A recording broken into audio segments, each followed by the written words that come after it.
Hello, and we welcome you to Clarence D. East Field here in Elmhurst, Illinois, where it's week 1 of the 2024 York Dukes football season. I'm Connor Choi, with me is Christian McQuade, and we welcome you all to our pregame show where the Glenbrook South Titans come to Elmhurst to face the York Dukes. A lot of stuff to talk about right now. Christian, let's start it off. What's new with this team? Last year, the Dukes went 11-2. Made it to the state semifinals, and now a lot of things looking different, but they are ranked 13th in the state. What are you looking at? Yeah, Connor, we're talking the main thing with this Dukes team. They're returning 8 starters to their starting lineup this year. That is huge, especially with quarterback, the starter for this year, Bruno Massel. You know, he got many snaps last year when the Dukes were blowing out teams, and I think tonight we're going to see a lot of his running ability, a lot of the option, and, you know, maybe a few screen passes, which we saw a lot of in the scrimmage. Let's start out looking at this roster. We got the 4-star Joe Reed. He's committed at Notre Dame. And Connor, he had 68 tackles last year, 11 sacks, he had 49 solo tackles. 20 of those were tackles for losses. He's an outstanding player and certainly a big name for this team. Next, let's look at Jimmy Connors. He plays both ways. He's the middle linebacker and the running back. Connor, he is going to be outstandingly important if the Dukes get the ball going and are able to run the option with him, because Bruno is such a fast quarterback, Connor. Getting the option going, not only that opens up the running game, but also the passing game.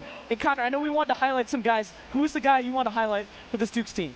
Yeah, absolutely. I mean, the guy I'm looking at right now is left tackle Camden Sim, right? I mean, he got the starting job over Joe Reed, and there's absolutely a great reason that he did. 6'6", 260, and he's going to be a force to be reckoned with, protecting Bruno Massel. And Christian, there's 2 guys, one from each team, that you are hoping to look at. Let's start with the guy from York. Who are you looking at? I'm going to take Quinlan Hughes here with my offensive pick for the Dukes, number 18. He's 5'11", 170 pounds. And in the scrimmage, Connor, you know, he's sneaky athletic. We saw Bruno targeting him quite a bit. I know it's a scrimmage game, but he had a nice around 25-yard touchdown pass, and they weren't really throwing the ball too much in that scrimmage. So that shows you how big of a target he is. Although, look for them to get the ball to Finton Helm as well, especially Birnbaum. Those are going to be the big 3, in my opinion, when it comes to offense. Now, let's look at the Glenbrook south side of the ball. You know, we got Tyrone Cotton, the 3-star. He plays corner and receiver for this team, and he's committed to play his next 4 years of college football at the University of South Dakota State. Certainly a big name. He is going to be the main target on offense for the Glenbrook South team, although I did some research, and I figured out that they run the ball 60% of the time, Connor, so we're going to see a lot of running. Yeah, absolutely, Christian. We're going to step away for 30 seconds. When we return, we'll go over what's new and some score predictions. You're watching York Sports Network here on YouTube.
We welcome you back from our short break. Now we welcome you back into the second half of the Week 1 pregame show. Just to go over something, it's an interesting day weather-wise, 81 degrees, but the humidity levels are pretty high. Winds of 10 miles an hour pointing northwest, and we'll see how that impacts the game, Christian. But now back to our regularly scheduled program. You talked about what was new for the team. But what are we looking at? Who are some familiar faces that we're looking at on the offensive and defensive sides of the ball?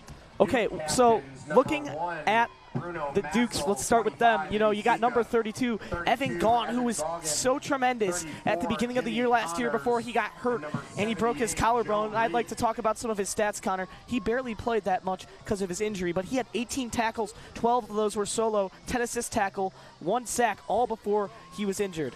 Yeah, absolutely, and he's a captain, and I think that speaks volume, Christian, and especially to the type of leader and character he is. And now, you add those stats and the limited action we've seen. We're looking at a guy that can come in from day one and just be a hard hitter immediately and make a big impact on the defensive side of the ball. And I think it also helps because Jimmy Connor's the starting running back. He's not going to play as much on the defensive side of the ball, so you need linebackers that are going to come in and kind of pick up the slack, and I think Evan Gaughan is, like you said, one of those guys to keep a lookout for. Now, to everyone's favorite part, score predictions. York versus Glenbrook South. Christian, what do you think the final score would be and why?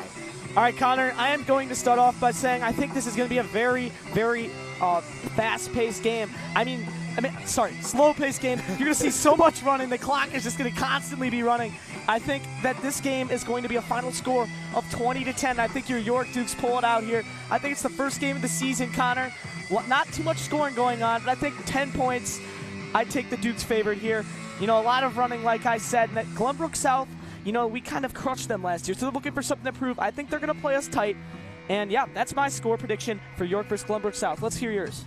Yeah, I've got a score of, I'm saying it's going to be 28-17. I think the Dukes are going to establish the run game early. That Glenbrook South defense had a really hard time last year adjusting to that running, defending the run, and I think it's going to be the same case this year. That being said, I think there's going to be some mistakes made. It's the first game of the year, so, we'll see what happens, but 28-17 is my pick. We've got some other conference opponents who are also opening this week, starting off with Fenwick and Oak Park River Forest, probably the biggest non-conference rivalry in all of IHSA football. Christian, what are your thoughts on that one? So, Connor, for this game, I have Fenwick winning by a good margin here. One of the reasons I say this is last year OPRF actually won this. This is a big upset, and these two are very big rivals, but I'm looking at Nate Marshall on Fenwick. He just flipped his commitment from Michigan to Auburn. He's a great player, and I think he's going to have his hands written all over that game, Connor. We were able to announce a lot of his basketball games, too, at the Jack Tosh. He's a very athletic, and he has a great physicality, Connor. That is my pick for that game. What about you? Yeah, I think I'm going to go Fenwick. You know, OPRF, it's no secret to anyone in the West Suburban Silver that they're a struggling team. And, but that being said, I think this game means a lot to them because it is the battle for Oak Park. So that being said, I'm going to pick a final score of 35-28. I think it's going to be a shootout. I think OPRF will bring their best. That being said, I think that strong Fenwick defense just holds on to get a couple of key stops and will edge out the Huskies in the end. Next game on the docket, DGN O'Fallon, the number 9 ranked Trojans, host O'Fallon High School. Christian, what are your thoughts on that one? So here, Connor, I think DGN's going to be one of the better teams in our conference this year, coming in starting number 9 in the IHSA. I think DGN will crush them here. Their quarterback has started for the past 2 years. This is going to be his 3rd year starting. They got a great running back over there, too, in battle. I think this is not going to be a close game. I think they win this game by 20 to 30 points. I think it's going to be a blowout for Downers Grove North as well. They're one of the strongest. They're the favorites to win the West Suburban Silver. They're a favorite to go far in the 7A state playoffs. So I think it'll be a blowout as well. Give me 30-10. Final game on the docket. We're going to do Batavia travels to Glenbrook West. One of the more intriguing Week 1 games. 2 very successful programs, not ranked in the top 10. That being said, they're very strong, and this should be a close game. What are your thoughts? Yeah, so Connor, I got Glenbrook West here pulling away. I mean, you look at last year, they were able to come in here, big rivalry between York and Glenbrook West. They were able to kill the Dukes, and I was here announcing that game. Connor, bad blood for me. Not the biggest Glenbrook West guy, but I think Glenbrook West takes that. You know, Batavia, they got a good thing going over there. They've made some big playoff runs over the past few years, but I think this is one of Glenbrook West's better years, Connor. I think them, DGN, Hinsdale Central, and York, all very good teams, the West Suburban Silver. I'm riding with the conference, Connor. I am not taking Batavia here. Yeah, absolutely. I'm going to have to go with Glenbrook West here as well. I think the Hilltoppers are able to come out on top. You know, Batavia, new starting quarterback. Ryan Bowe, the former 3-star, now at Northwestern, and I think the offense is going to have a slow start, and I think in the end it will end up costing them the game. Give me Glenbrook West to win by at least 2 touchdowns. And that'll do it for us for the score predictions. We'll be back 7:30 kickoff for the new look at the 2024 York Dukes under their new head coach, Don Gelsomino. We'll be back. Thank you all for watching the pregame show. I've been Connor Choi. With me has been Christian McQuade. Don't go anywhere. Kickoff is just around the corner.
Spell what?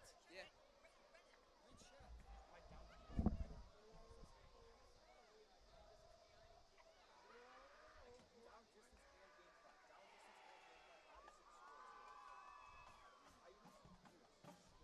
Good evening, Duke fans. On behalf of York High School and our marching band, we'd like to welcome you to tonight's game. The York Marching Band is directed by Michael Pavlik and William Ernst. Our color guard is directed by Rachel Riley, and color guard captains Priscilla Ani, Danny Murphy, and Nikki Thacker. And our drumline and front ensemble are led by Mason Lampa and drum captain George Redford. It's fucked.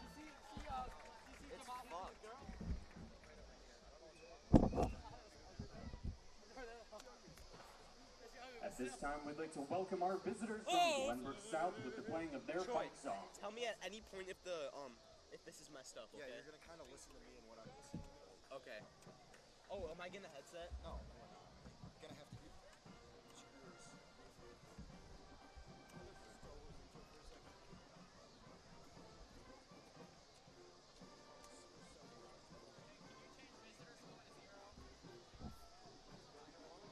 One shot.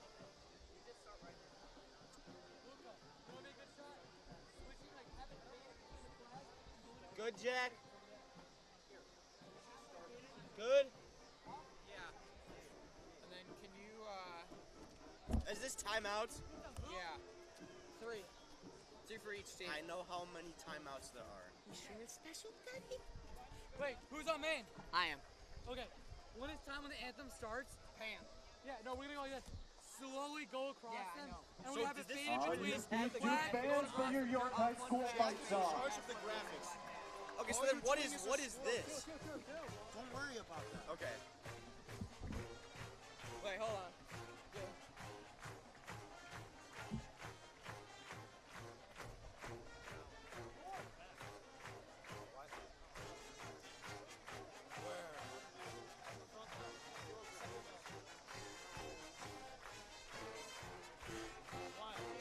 I got it.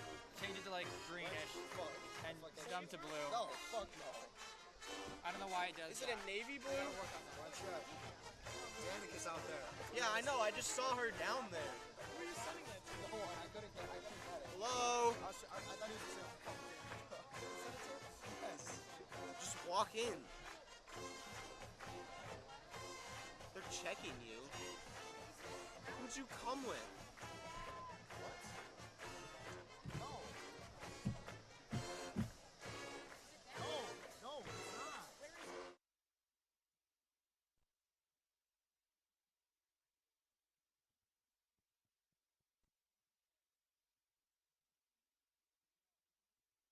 Our national anthem, conducted by Michael Pavlik.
Hello, and we welcome you to Clarence D. East Field. We're just moments away from kickoff here, where the York Dukes take on the Glenbrook South Titans. For those of you that were tuned in for our pregame show, You got a little bit of a preview into what we're looking for tonight. For those of you just joining in, I'm Connor Choi. Alongside me is Christian McQuade. And the York Dukes are running out for their week 1 game. And Christian, a lot of things to look at. Just like we talked about, you know, a lot of players returning, and there's also a lot of new players as well. That being said, there's also some things to be looking at outside of the player personnel. We have first-year head coach Don Gelsomino, the promoted defensive coordinator. He is now leading the ship for York. York ranked number 13 to start the season. Coach Gelso, very successful defensive coordinator over the last 3 years, and now he looks to steer the ship. Christian, what are we looking for overall in tonight's game? Connor, we are looking for a great ball game tonight. You know, beautiful night out here. If you're a York Duke, you'd like to see the W come up. The only way they're going to be able to get that done is if they make sure they establish the run early, Connor. Make sure the blockers are creating holes for Jimmy Connors and Duda to get through. And then also Bruno Massel, he's the big story, Connor. He got a bunch of snaps last year. We're going to see how good the offense is and how they perform tonight. The defense, Connor, I'm not as worried about.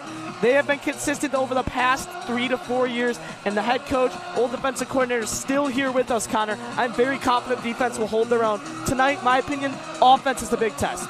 Yes, absolutely. Coach Gelso did say that he will still be calling the defensive plays. You're also working with a new offensive coordinator, the new offensive coordinator being Mike Murphy, recently promoted.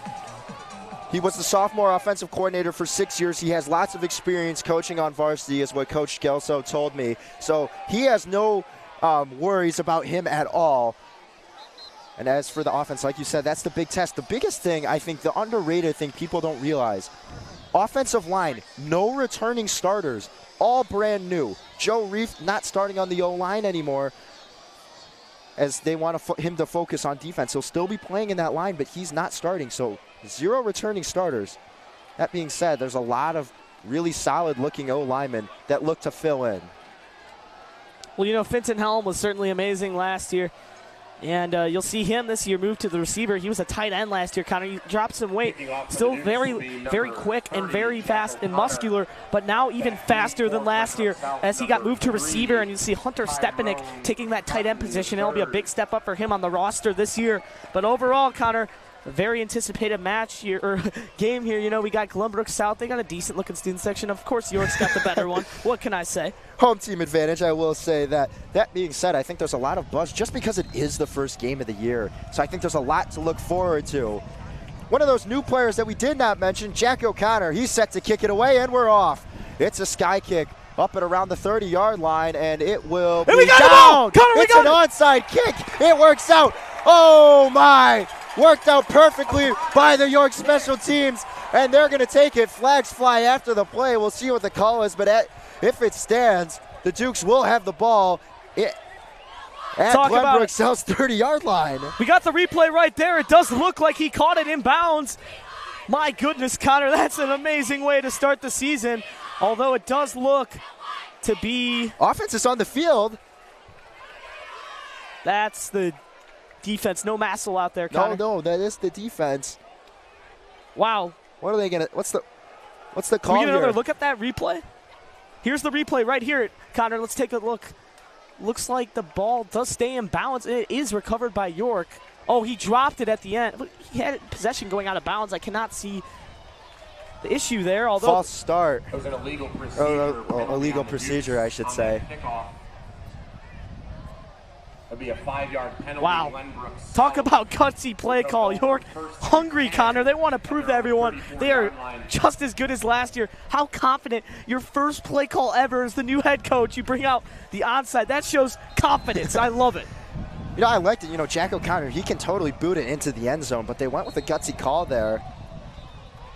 I was a little confused because, like, we watched O'Connor warm up for, you know, we did the sophomore games last year. We got to announce him. I mean, he was hitting field goals for 50 yards, but see, I was a little confused at the sky kick. But yeah, I was too. I was waiting for something, you know, something to happen, but something did happen. It just was not what we were looking at all. The Glenbrook South Titans come out on offense.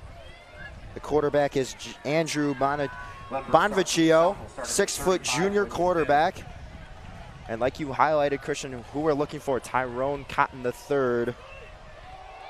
It's going to be a handoff on the first play for about 3 yards. A sea of green to bring it down. Jimmy Connors, Joe Reef, on the carry. as well as Evan Gaughan all in there. Evan Gaughan. Yeah, Connor, I think that's what we're going to see a lot tonight. A lot of running going to go on. They'll have a 2nd and 6 with the ball. Going to hear the running back for Glenbrook South's name called quite a bit, as well as Jimmy Connors and Duda on the Duke side of the ball. Alden Habibovic gets the first carry. They go to him again, nowhere to go. He cuts out, and he will be brought down at around the 40-yard line. Jacob Malik on the carry for Glenbrook South. That time it's the 5'9" senior running back, Jacob Malik. So you'll see probably a mixture of Malik and Habibovic. Those two will be the feature backs tonight, splitting carries. Like you mentioned earlier, Christian, 60% of Glenbrook South's plays last year were rushing plays. So those two backs are going to be asked to carry a heavy load tonight. Connor, I think there's a good chance we're going to see a throw here with them coming in the gun. Absolutely. He rolls out of the pocket. Short throw, complete it, and it breaks a tackle and breaks a couple more. Picks up the first down and down at the Duke's 45-yard line. Completion to number 15. Complete to Parker Ward.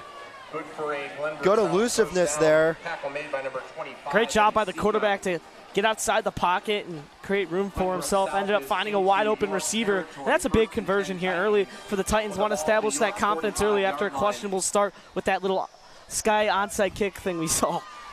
It was cool. I liked it. I mean, Ohio State did it to Michigan a few years ago, if you recall. Under center.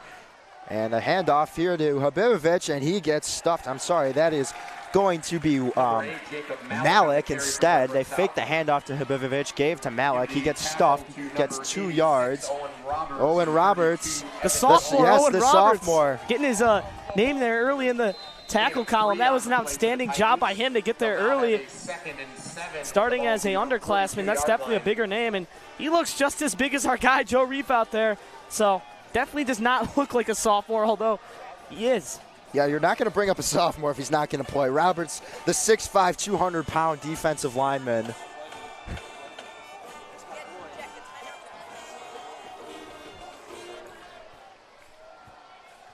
Pistol gun for the Titans. They send Cotton in motion. Back to pass. Wide open over the middle. It's going to be caught, and that will be a touchdown for the Titans. Beautiful play design by Glenbrook South, finding Jack Valentinas, the senior wide receiver, wide open down the middle, and he will walk into the end zone. Glenbrook South strikes first. They're up 6-0. We got instant replay here. Connor, let's check this one out. As he was just wide open. They came in that set that they've been running it all day. In that box formation they brought out, and you think that it would be a run, although they fooled the Dukes and brought it out to play action, and it worked perfectly. Yeah, only man nearby was Drew Richardson, but it wasn't his assignment to go and cover Valentinas. He almost just kind of slipped by the entire defense. I don't think anyone was keeping track of him, and that's an easy touchdown for the Titans. Good snap. Kick is up, and it's through the uprights. Extra point is good. 7-0. Titans take the lead. 9 minutes and 41 seconds to go. 9 minutes, 41 seconds left to go in the first quarter. 7, York 0. Now the Titans will have to kick it to the York offense. And Christian, this is what you have been telling me all week. You're most excited to see this offense go. You want to see what they're made of and what they have to show on opening night.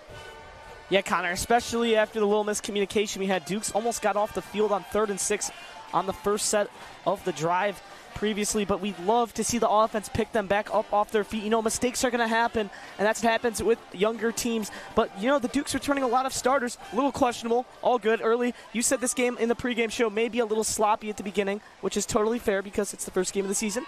Offense has got to come out here and pick the defense up off their feet, get some confidence, get a little buzz going, Connor. Love to see it. You're going to see rush from both sides, let's be honest, Christian, and that's why I think this game will be a lot closer than maybe some people are expecting. You know, unranked team against the top 25 team in the number 13 York Dukes. That being said, anything can happen week 1.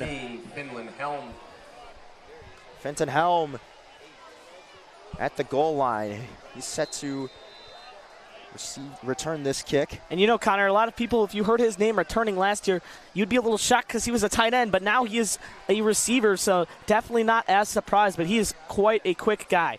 Jacob Priegnitz, the senior kicker for the Titans, set to kick off. Duke's special team set to return. Kick is up. It's a line drive kick. This will bounce into the end zone, and it'll be a touchback. And now the Duke's offense coming out. Lot of new things to look at here. And Connor, we got Jimmy Connors actually on the sideline getting some rest on the defensive side. And we got, looks like Henry Duda is going to come out here as the starting running back for this game. Yeah, so the first touches will be on any rushing play to a running back will be Henry Duda. He was extremely effective at the sophomore level last year. Now he comes up to varsity, and he's also, like Connors, hard to tackle, has breakaway speed. Almost two for one deal with the York's running back room.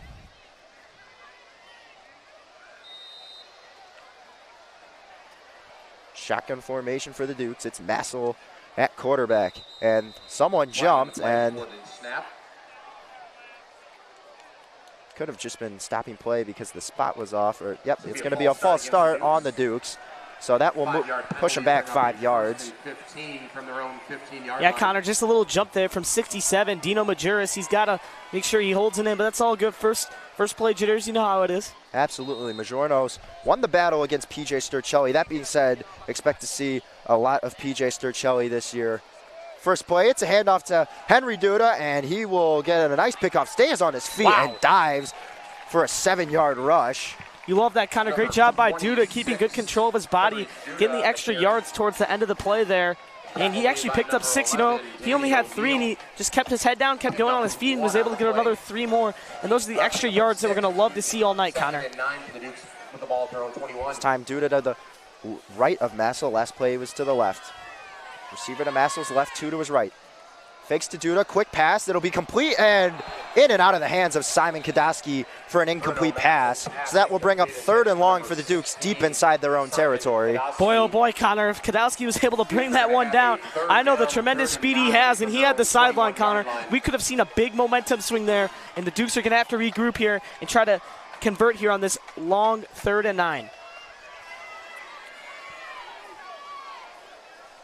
Duda to the left of Massel. Massel still in the shotgun. 4-man rush for the Titans.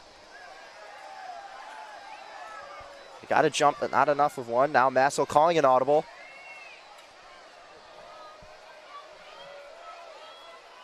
Drops back to pass. Duda's an extra blocker. Complete over the Fenton helm, and he'll be brought down. Ooh. This will be really close. I think he was good enough for a first down. We'll see where they spot it. Yes, it is. The chains are moving. Big pickup. Take another look at that, Christian. 33-yard line. Glenbrook South's number 29, Autumn with the... Massel called the audible there, and he completes it over the middle. Yeah, great comeback route by Fenton Helm, Connor. He absolutely burned the defender. Then he took him back, got the defender on his back foot, created space, and was able to reel in a big catch for the first down, Connor. Definitely a confidence booster. Dukes on their own 33. The give to Duda, and he is swallowed at the line of scrimmage. He'll be lucky to get 2 yards there. Hunter Stepanek comes in for Jack Birnbaum. Now heads to the sideline. Still no sign of Jimmy Connors here, Connor. It's only a matter of time till we get him out there. He was so effective last year. Yeah, maybe just needs a little bit of a break. He was involved with probably every defensive play during that defensive stand. They give to Duda again. He goes to his left. He's got a lane. Duda splits the lane, and he will be pushed out of bounds at midfield. Henry Duda with a big rush, and the Dukes offense is knocking on the door. Great job by Duda. Massel trying to get them to go no huddle. He's really trying to get them into it and trying to get some momentum. You may see something he likes, and here, no huddle. Adida Madawam on the tackle. They give to Duda again. This time, he picks up 2 before getting swallowed up by 3 Titans at the line of scrimmage. Yeah, Connor Adedum is actually a junior, and he just received his first offer from Miami, Ohio University. Certainly a good one to receive a MAC college as your first offer. His teammate, Tyrone Cotton III, also got an offer from Miami of Ohio before he eventually, like you mentioned earlier, committed to South Dakota State University. Massel gonna keep it himself. Breaks off to the right, now up the middle, and he'll be brought down maybe just short of the first down, so that will bring up 3rd and 1 now for the Dukes. Yeah, Connor, and Massel actually a very good track runner, so you saw that right there, the option, and Jimmy Connors is now out there, which means they might be giving it to him. He's just a big body Connor. He also plays linebacker, so certainly a great option to have out there. But what you saw with Massel is that option I mentioned in the pregame show, not only just giving the ball to the running back, but, the track star and Bruno Massel hanging onto the ball and just going up the middle. Hunter Stepanek in for some extra blocking. He came in for Quinlan Hughes, so only 2 receivers out there. They give to Connors, goes up the middle. Should be enough for a first down. He's still going. And he's still fighting for extra yards. Plenty good for a first down. The chains will move once again. Now inside the 40-yard line of Glenbrook South. Monk Song, that is good for a first down. Big conversion there, Connor. And the Dukes are slowly but surely moving down the field. 6 minutes and 30 seconds remain on the clock. Dukes starting to get a little momentum, I must say. And this is what you were talking about, just kind of grinding the defense down, not doing too much in the passing game, just wearing them out in the run game. We'll see if they continue to do that. Massel in the shotgun, hands to Connors, bounces to his right, now cuts back up the middle, but he's swallowed up by the Glenbrook South defensive line. Yeah, Connor, a bunch of missed blocks from the right side of the offensive line. Not what you want to see. I do not know if there was a little bit of a miscommunication, but absolutely zero hole to get through for Jimmy Connors. He just kind of had to get his way back to the line of scrimmage, which he did do. So good job of not losing any yards. But certainly that's a little concerning if you're the Dukes. If that's 2 miscommunications here early, we got to make sure we get that straight. It's kind of a struggle for Jack Warren, Dino Majornos to get a separation, a hole in the sideline. That'll bring up 2nd and 10. Massel, back to pass, flushed out the pocket, has to escape, throws near sideline, and it'll be thrown away. And out of bounds, intended for Jack Birnbaum. Could not complete the pass, so that'll bring up 3rd and 10. Intended for number 13, Jack Birnbaum. Dukes will now have a 3rd down, 3rd and 10 at the Glenbrook South 38-yard line. Yeah, Connor, 3rd and 10. This is going to be a little tough for them to get. They're going to have to remain calm, Connor. Don't be surprised if they go to helm here. You're asking Massel to convert another 3rd and long. They give it to Connors. Connors rushing up the middle, and he barrels through, picks up 6 yards. Wow, that's gutsy running it on 3rd and long, but I do not blame them. This Connors almost got the first. He became 4 yards short, and I believe this is 4-down territory for the Dukes, Connor. This is 4-down territory. Coach Gelso, first big coaching decision. He is going to go for it. Coach Murphy brings in Duda. He's to Massel's right. Massel in the shotgun. Big 4th down.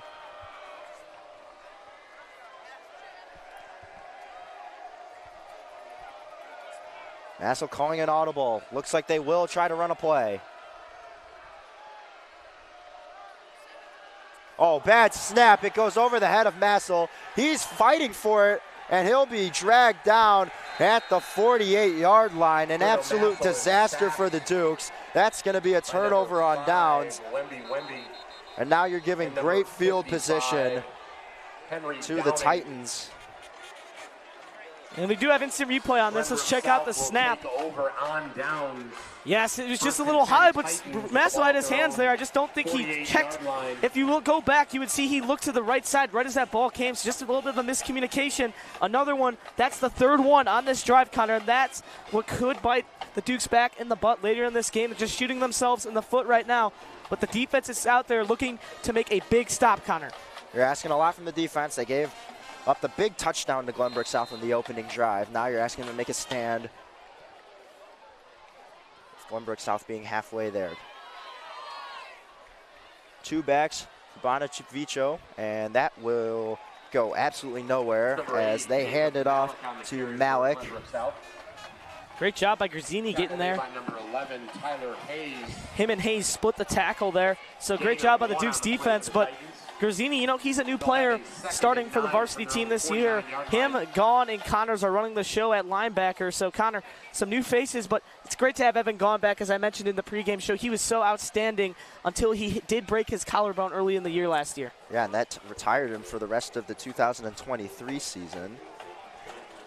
But now he's back and looking to kind of regain what he had last season. They hand it off to Cotton on the jet sweep, and Cotton has a lane, and he's not able to break the tackle, so a great job by the Dukes core. Looks like and they got a there's going to be a holding flag. Third on the carry. Hold? Potentially a horse collar because he was grabbed from behind. He was. The flag was thrown late in. The ref is talking to Sika, so I believe they are going to get him for a horse collar unless it's a little bit of a miscommunication, but it does look like that was a horse collar, Connor. So this will... Yep, and that is the call. So this will move the chains even further. So a big run for Tyrone Cotton III. And an additional 15 for the Titans. Now they have great field position. It's 1st and 10 on the Dukes 25. Now you're asking this Dukes defense to make some huge stops here. Yeah, Connor, another time that the Dukes have shot themselves in the foot. Hey, it is early. They just got to regroup and take their time on plays, just making sure that they're not doing stupid things like horse collars, Connor, and miscues on offense. Man in motion. It's Weeby, the tight end. And now there's a rushing play, and it's just a big dog pile after Malik picks up about 4 yards. Connor, looks like Hunter Stepanek is coming in to play defense. He's replacing Angelo Martiri. That's definitely a new switch up that I would not have expected to see, but hey, Hunter Stepanek plays tight end and defensive line. Yeah, and you're really looking at that combination of Angelo Martiri and probably Hunter Stepanek at nose tackle for the year. You're probably trying to get reps for both of them. Weeby in motion again. Now they send Cotton in motion, and they give to Cotton again. Cotton on a foot race to the right side, stiff arms a man, and now runs out of bounds. And I think they're going to get him on a face mask, Connor. Yeah, on that stiff arm, he did grab his mask, and I believe that's what they're going to get on him. You can push, you just can't grab and tug. Yeah, exactly. So, I mean, not really sure if it was... That's what they do call him for. I'm not sure. Yep, it is face mask against Tyrone Cotton III. That honestly could not have been that worth the extra 2 yards he picked up. That'll send them back. Huge break for the Dukes defense. And here's the instant replay as you watch Cotton. He's running that jet touch pass, and he does absolutely get him on the mask, and that's a great call. And I think he knew it as he was walking off the sideline as you see him and disappointed in himself after a pretty great run. Now makes this a 2nd, and I believe this is going to be 16. Still have not adjusted the chains quite yet.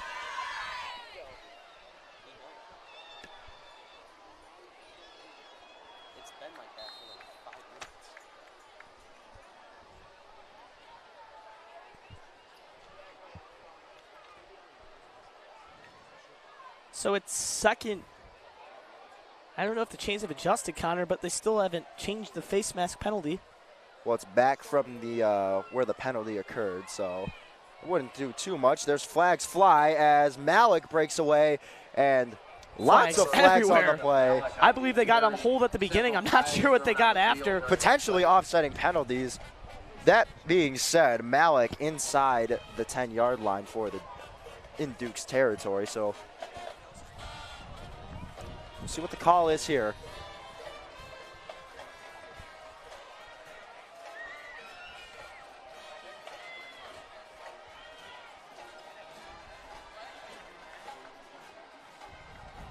Talking to Coach Yoso.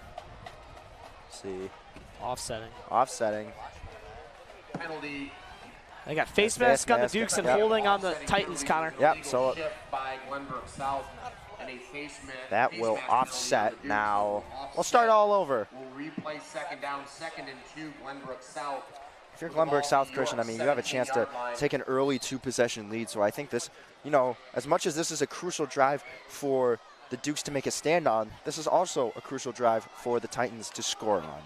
Absolutely, Connor. They are definitely looking to make a statement here early against the 13th ranked team in the state. Put Weeby in motion. Up the middle, flags fly again. Nowhere to go for Alden Habibovic, but Connor, some people say let the players play, but the refs are not going to let the players play. Illegal shift they call against Glenbrook South, and that will bring them back 5. That will be a 5-yard penalty and give the Titans a so the never-ending 2nd down continues. Now they're at the 22-yard line, 2nd and 10. New player for the Titans will be wide receiver Spencer Cortad. Alden Habibovic comes out. Bonvicchio gets the play now in the huddle. We'll see what the Titans have cooked up here.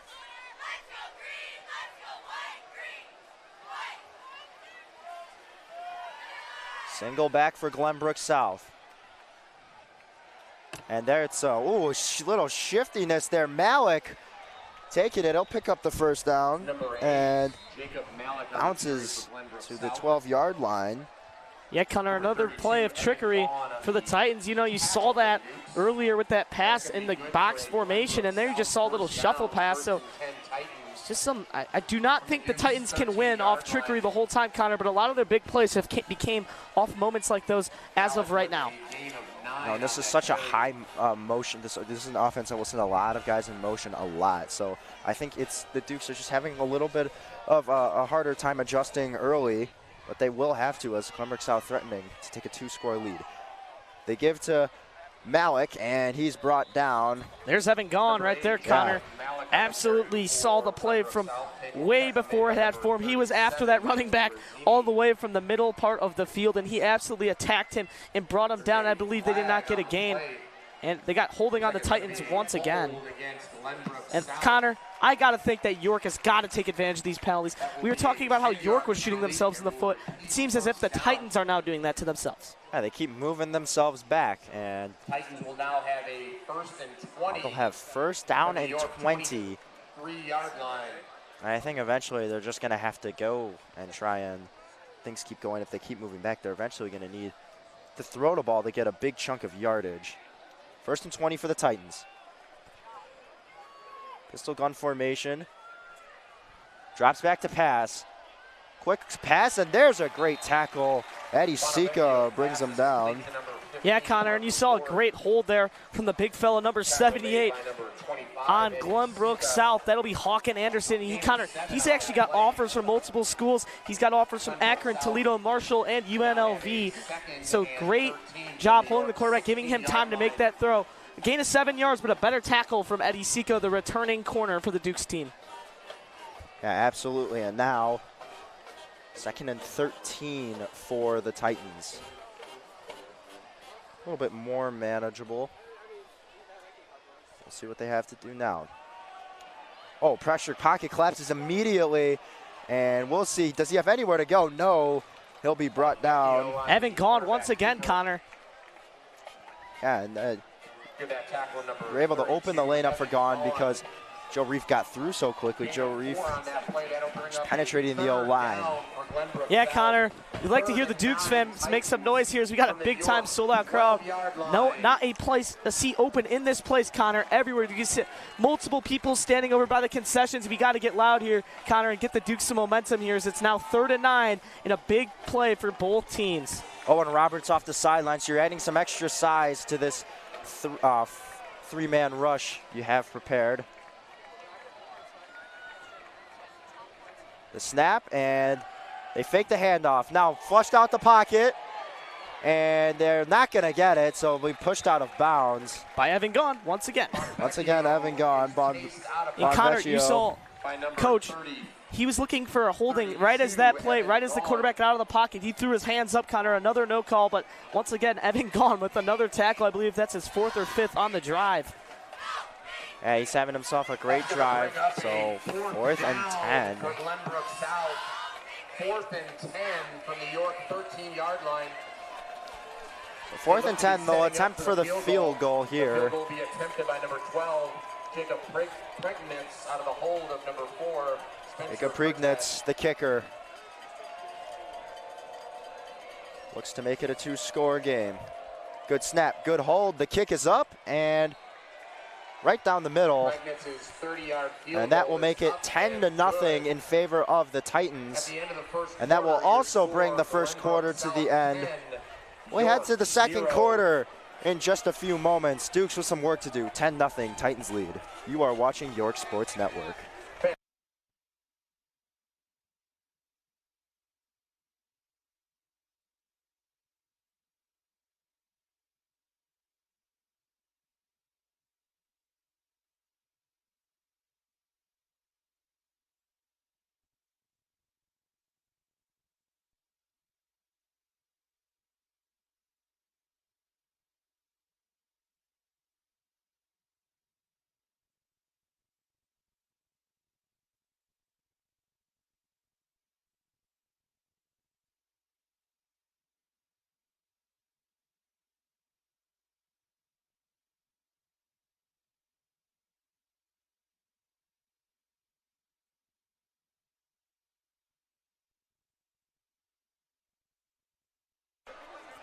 We welcome you back. Second quarter action. Glenbrook South up 10-0 on the York Dukes.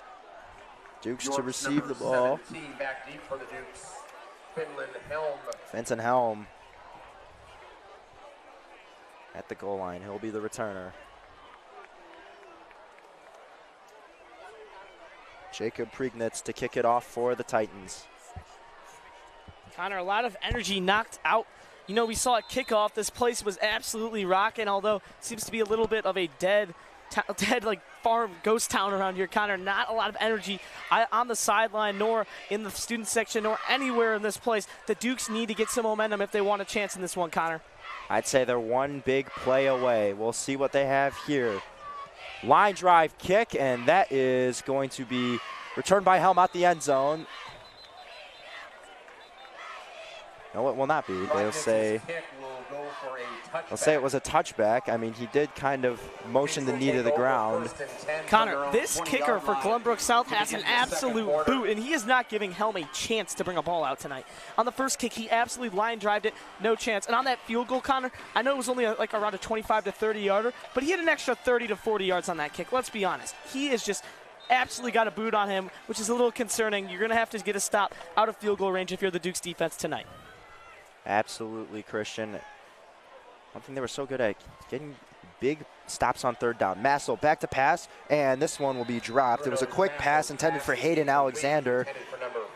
He couldn't reel it in, and that will bring up 2nd and 10. That's going to bring up a second down for the Dukes, 2nd and 10 from their own 20-yard line. Yeah, Connor, that's what we saw a lot of from those scrimmages, those little out routes. But I'm a little confused to see Quinlan Hughes still has not been targeted yet in this ball game, and he was one of those guys that I picked to have a breakout season this year, as he was one of Bruno's favorite targets in that scrimmage game.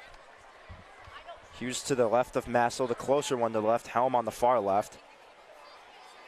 Massel back to pass. He's going to air this one out wide open. Hayden Alexander. Oh my!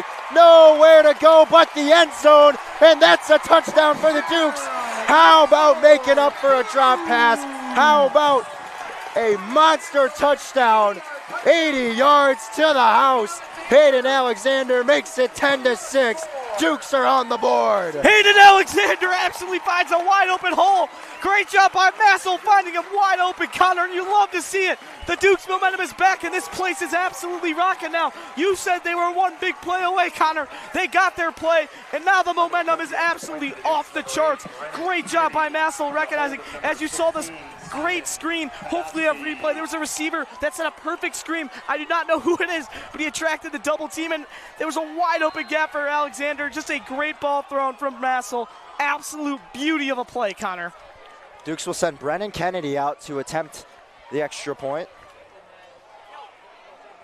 And absolutely, Christian, I mean, it was just wide open. Both touchdowns today have been off receivers being wide open. Kennedy's extra point kick through the uprights. So now it is a 10-7 game. Dukes right back in it.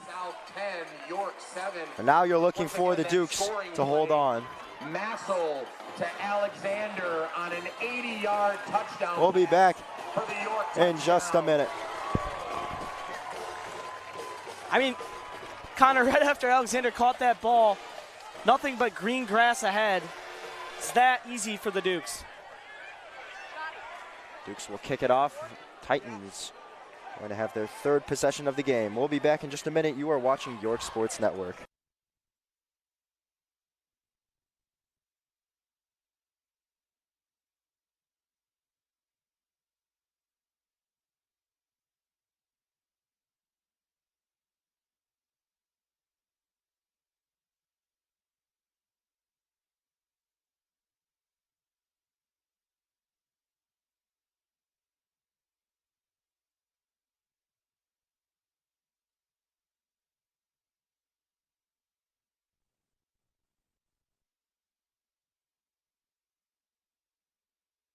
Glenbrook South, number 20, Jack Valentinus. We welcome you back. 10-7 game. Dukes trailing by just a field goal. Jack O'Connor to kick it away. Tyrone Cotton the third back there to return it. It's another sky kick from O'Connor. This time it will be fielded at the 25, stumbling out of bounds. And now the Titans have A good return, bringing it up to the 43-yard line. That was kicked right at Spencer Cortad, the senior receiver for the Titans. Connor, I had him stepping out of bounds around the 25-yard line. However, the refs did not. So did the head coach of the Dukes. We both had the same spot. Must have been a better view from where they had it. But definitely a nice return after a little bit confusing of a sky kick. You know, the Dukes have been doing that since Coach Fitzgerald was here last year. Love to see it bringing it back, as it almost worked on the first play of scrimmage earlier tonight. Yes, absolutely. But eventually you wonder, when will they let O'Connor use full strength of his leg and just boot one on the kickoff? But a lot of high school teams do like the sky kick, and I'm still yet to figure out why. Box formation again. Penn State loves to run this formation, Connor. Absolutely. And they give it to, big hit. And it's Jimmy Connors and Evan Gaughan lighting up Malik. I couldn't even find out who was rushing. They broke through the line of scrimmage so fast and threw him down to the ground. Yeah, let's get the replay on this one. Watch Gaughan just absolutely attack him and Connors to finish him off. That is the York defense I remember from last year, Connor. I don't know about you, but that's what we saw all of last year. Jacob Malik ran right into the running back duo.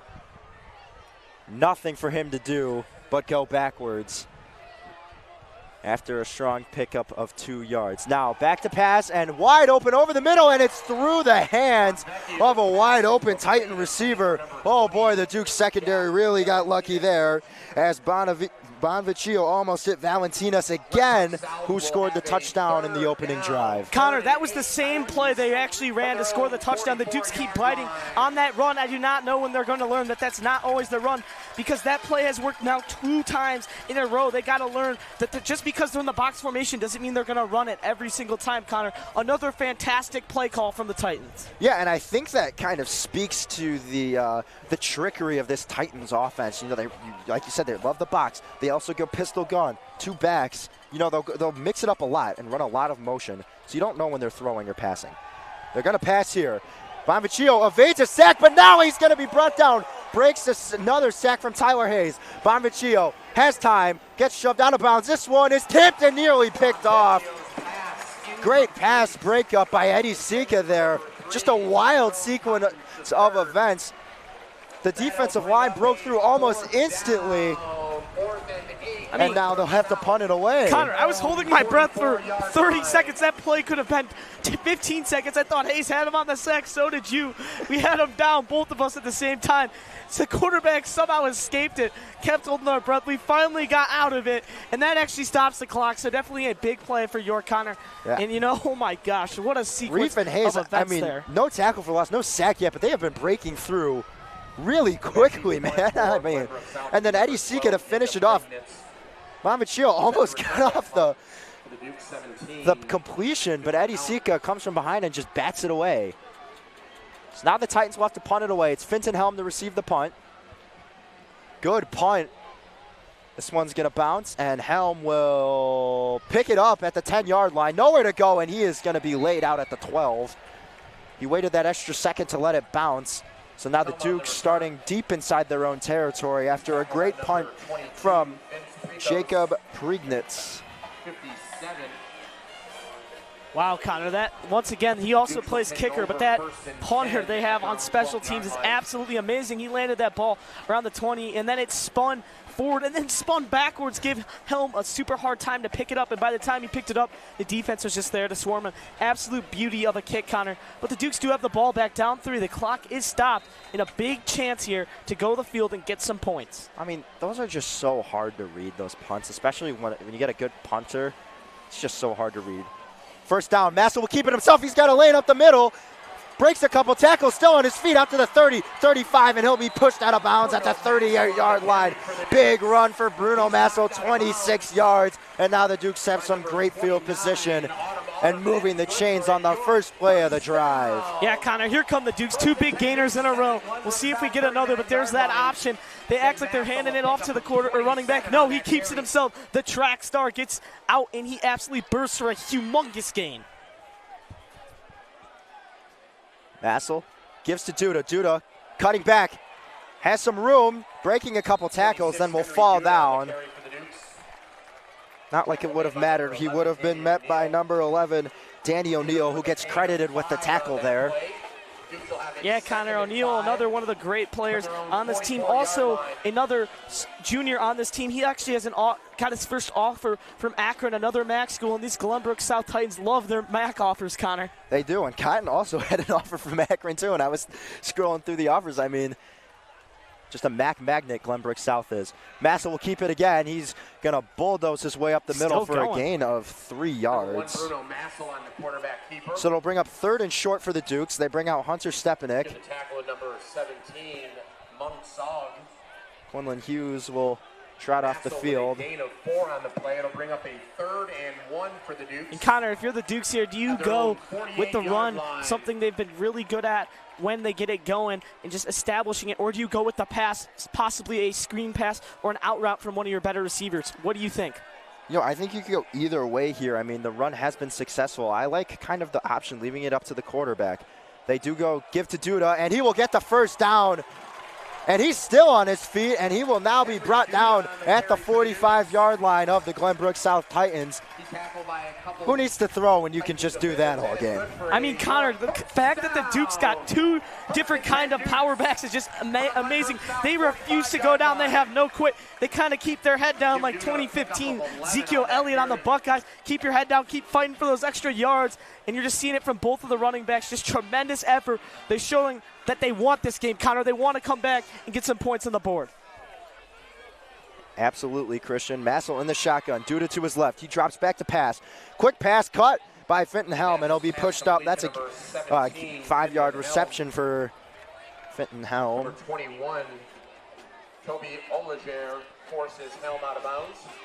They spot him at the 41, so only a 4-yard reception. So, you know, that's what they were trying to get earlier with the other receivers. You know, they had Hayden Alexander drop one. They also had Fenton Helm, or I'm sorry, Simon Kadowski drop one. So they're trying to get the rhythm with those quick screen passes, which Massa will thrive off of. Massa gives to Duda, bounces to the right, and he'll pick up another nice run. I mean, Connor, he just kind of slithered through there like a snake. You thought he was going to go down. But once again, every time it seems that Duda is being tackled, he somehow finds a way to get an extra few yards every single time. Yeah, and this volume that Henry Duda is getting carries at is kind of, we weren't really expecting this. When we went to the green and white scrimmage, Jimmy Connors was running with the first team offense. Henry Duda was getting a couple of snaps with the first team, but he was mostly running with the second team. So to see him come out and take the majority of the carries is quite surprising. Massel keeps it himself, has a lane. He'll pick up the first down, still fighting up to the 31-yard line. That will move the chains. Another option play for Massel, and as he took a big hit, he seems to be just fine. But that is the upside to having such a great runner at your quarterback position, Connor. Kind of like Kyler Murray in his prime, you know, not only just running the ball, but he's made some great throws getting out of the pocket, just finding guys wide open down the middle, just showing both sides. He could dominate both sides of the ball, Connor. Absolutely. Now we'll see what the Dukes draw up here on 1st and 10 at the Glenbrook South 30. They're moving at a steady pace this drive.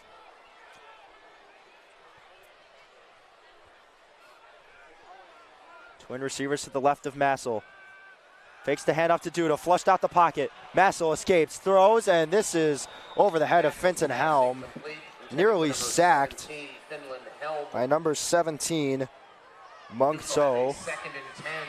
Connor, got to give a lot of credit to Massel there, getting out of the pocket and avoiding a sack. Just seemed to be another miscommunication with the guys up front on the line, unable to hold that block, but just great job by Massel to extend the play and just get the ball out of bounds. Great heads-up play from your quarterback and your captain of the team. Well, so far this drive, I've noticed they've sent the linebacker kind of bull rush, as many like to call it, right off the go. So that's given Massel less time in the pocket to make throws. So that's something to be aware of, especially if you're Mike Murphy, the offensive coordinator. Massel, quick pass. This one's going to be caught this time by Quinlan Hughes for a short gain. So that will bring up 3rd and long. Another great job by Massel to get rid of that ball as he almost took another sack. Was still able to get 3 yards, so making this a lot more manageable, Connor. And another big 3rd down moment for these Dukes. I think sacking Massel will be kind of a hard thing for any defensive line to do this year that's really going to have to work because he's so crafty, so elusive, but he also knows when he has to throw the ball away, like we saw on 2 plays ago on the ball intended for Finton Helm. Massel in the shotgun on 3rd and 7. They give to Duda. Duda nowhere to go. Cuts back up the middle. Now just going to fight for a couple of yards. Tackle made by number 9. Yeah, Connor, great job by Duda. He was behind the line of scrimmage a little bit and still able to get a few, 1 yard on the play, but that's better than taking a loss of yards. And it looks like they're going to send out Alexander and take Birnbaum out, and I think we will see a 4th down attempt here from the Dukes on offense. Yes, we will. They've gone for it on 4th down both times. Last time, bad snap by Jack Bodek over the head of Bruno Massel. Resulted in a big loss and ended up resulting in the field goal for the Titans. Now we'll see what they can do this time. 4th and 6. Massel drops back to pass. Has a man. Finton Helm. Did he reel it in? Yes, he did. The Dukes convert on 4th down. Finton Helm with a big-time catch. Finton Helm puts on the Jets, makes a nasty comeback route on his guy, gets his guy on his front foot, puts him on his back. Nice sideline grab, and the Dukes are able to move the chains. Really just a simple play design, but I think that's what these receivers are going to thrive on, Christian. Nothing too complicated. I think that complements the run game really well. Massel passing again. Quick one. This time, once again. No, they're going to say the ball hit the ground. I thought it was reeled in. So did I, Connor. It looks like we had a good look at it from up here as well. They're going to say it just hit the ground, but that was intended for Simon Kadowski. Second target of the day. Connor, I think we may see an option run here, an RPO, possibly a chance to either hand it off or keeper. Either option has been working really good for the Dukes on this drive, so look for the ball to be in Massel or Duda's hands on this run here. I would absolutely love to see an option. Massel back to pass. It's got Helm over the middle. Helm inside the 10, inside the 5. He's working for the end zone. Where they mark him? They're going to mark him at the goal line. Wow, Connor, great move as Helm catches the ball. A fake RPO, absolutely dime on a great move, and then Helm almost slithered into the end zone. He actually tried to extend. He gave it all he had, Connor. And this is going to bring up a 1st and goal from the 1 yard line. Look for either a tush push here or possibly a running back dive to basically a fullback in Jimmy Connors. Take out Duda, bring in Connors. Bring in Stepanek and Birnbaum for extra blockers. All but guarantee a run. It's Connors up the middle. Did he get in? No signal yet. Yes, he did. It's a touchdown for the Dukes. Jimmy Connors with his first of the season, and the Dukes have taken the lead, 13-10. And what a big play from the Dukes that we all knew Connors was going to get in the end zone there with his power, but an absolutely great play called, Connor. Just giving it to your big guy, and just a great drive, nice and slow and methodical down the field, easy touchdown. Dukes back on top by 3 as of right now. 5-minute drives for the Dukes. 5:16 left on the clock. Extra point is up, and it's good. So 14-10. Now the score. Titans will get the kickback. And there's just another look at it. Connors just rushed this way. Pure strength right there, Christian. Absolutely. And we'll head to a break where the Titans will receive the football back, trying to answer to back-to-back scoring drives from the Dukes.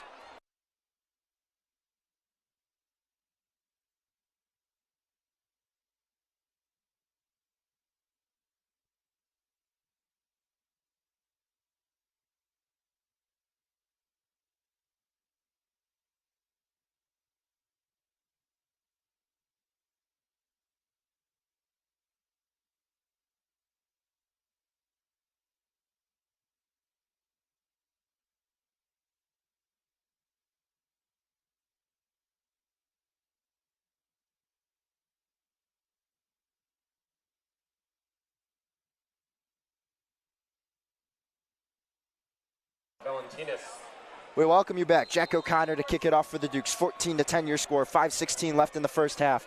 Tyrone Cotton the third and Jack Valentinos left. Sky kick.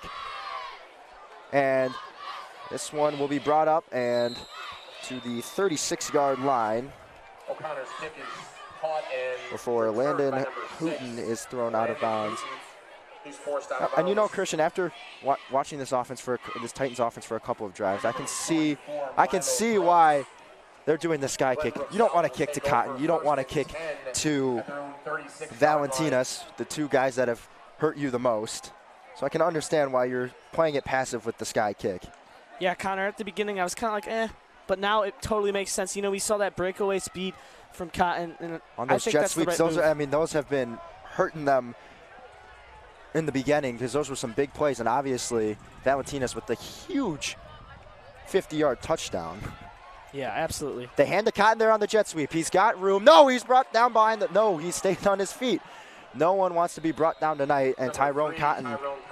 Yeah, Connor, just another thing the Dukes are missing of not doing the little things, having the tackle but not bringing him down all the way. And those things could really come up and catch up with them because he was able to get an extra 2 or 3 yards after he was not brought down. So the Dukes got to make sure they can secure those tackles. But once again, this is the first game of the year. A lot of hiccups so far.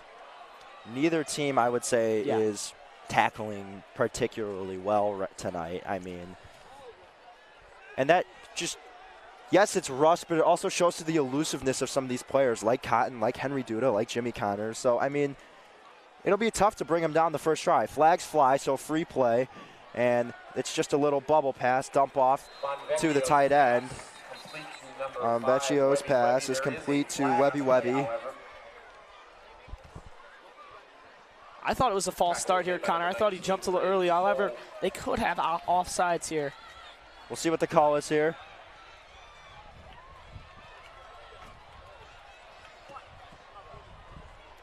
Penalty is going to be an illegal shift on Glenbrook South, so that will send them back. 5-yard penalty for the Titans. So that will bring up 2nd down and 11.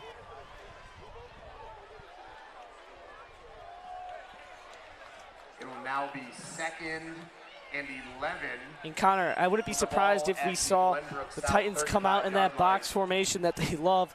They've been running it all game, and they've not only been running it out of there, but they've been passing it. Little trickery as we've seen early. Not just the box formation, they also put men in motion constantly. It is so hard to stick to your assignment, so the Dukes are going to have to stay ultra focused if they want to prevent the big play. It's a little handoff going nowhere. Just ran up the middle. You stopped by the defensive line. Yeah, great job by the Dukes front man to stop him and not allow that play to break out. And that will bring up a 3rd and 9. So definitely a big chance here for the Dukes to get off the field here before the half and potentially put some points in this board, especially with 3 timeouts left, Connor. Habibovich had the nice run on his first carry, been relatively quiet since. The feature back has been Malik. Habibovich was brought down by a combination of Joe Reef and Mikey Grazzini.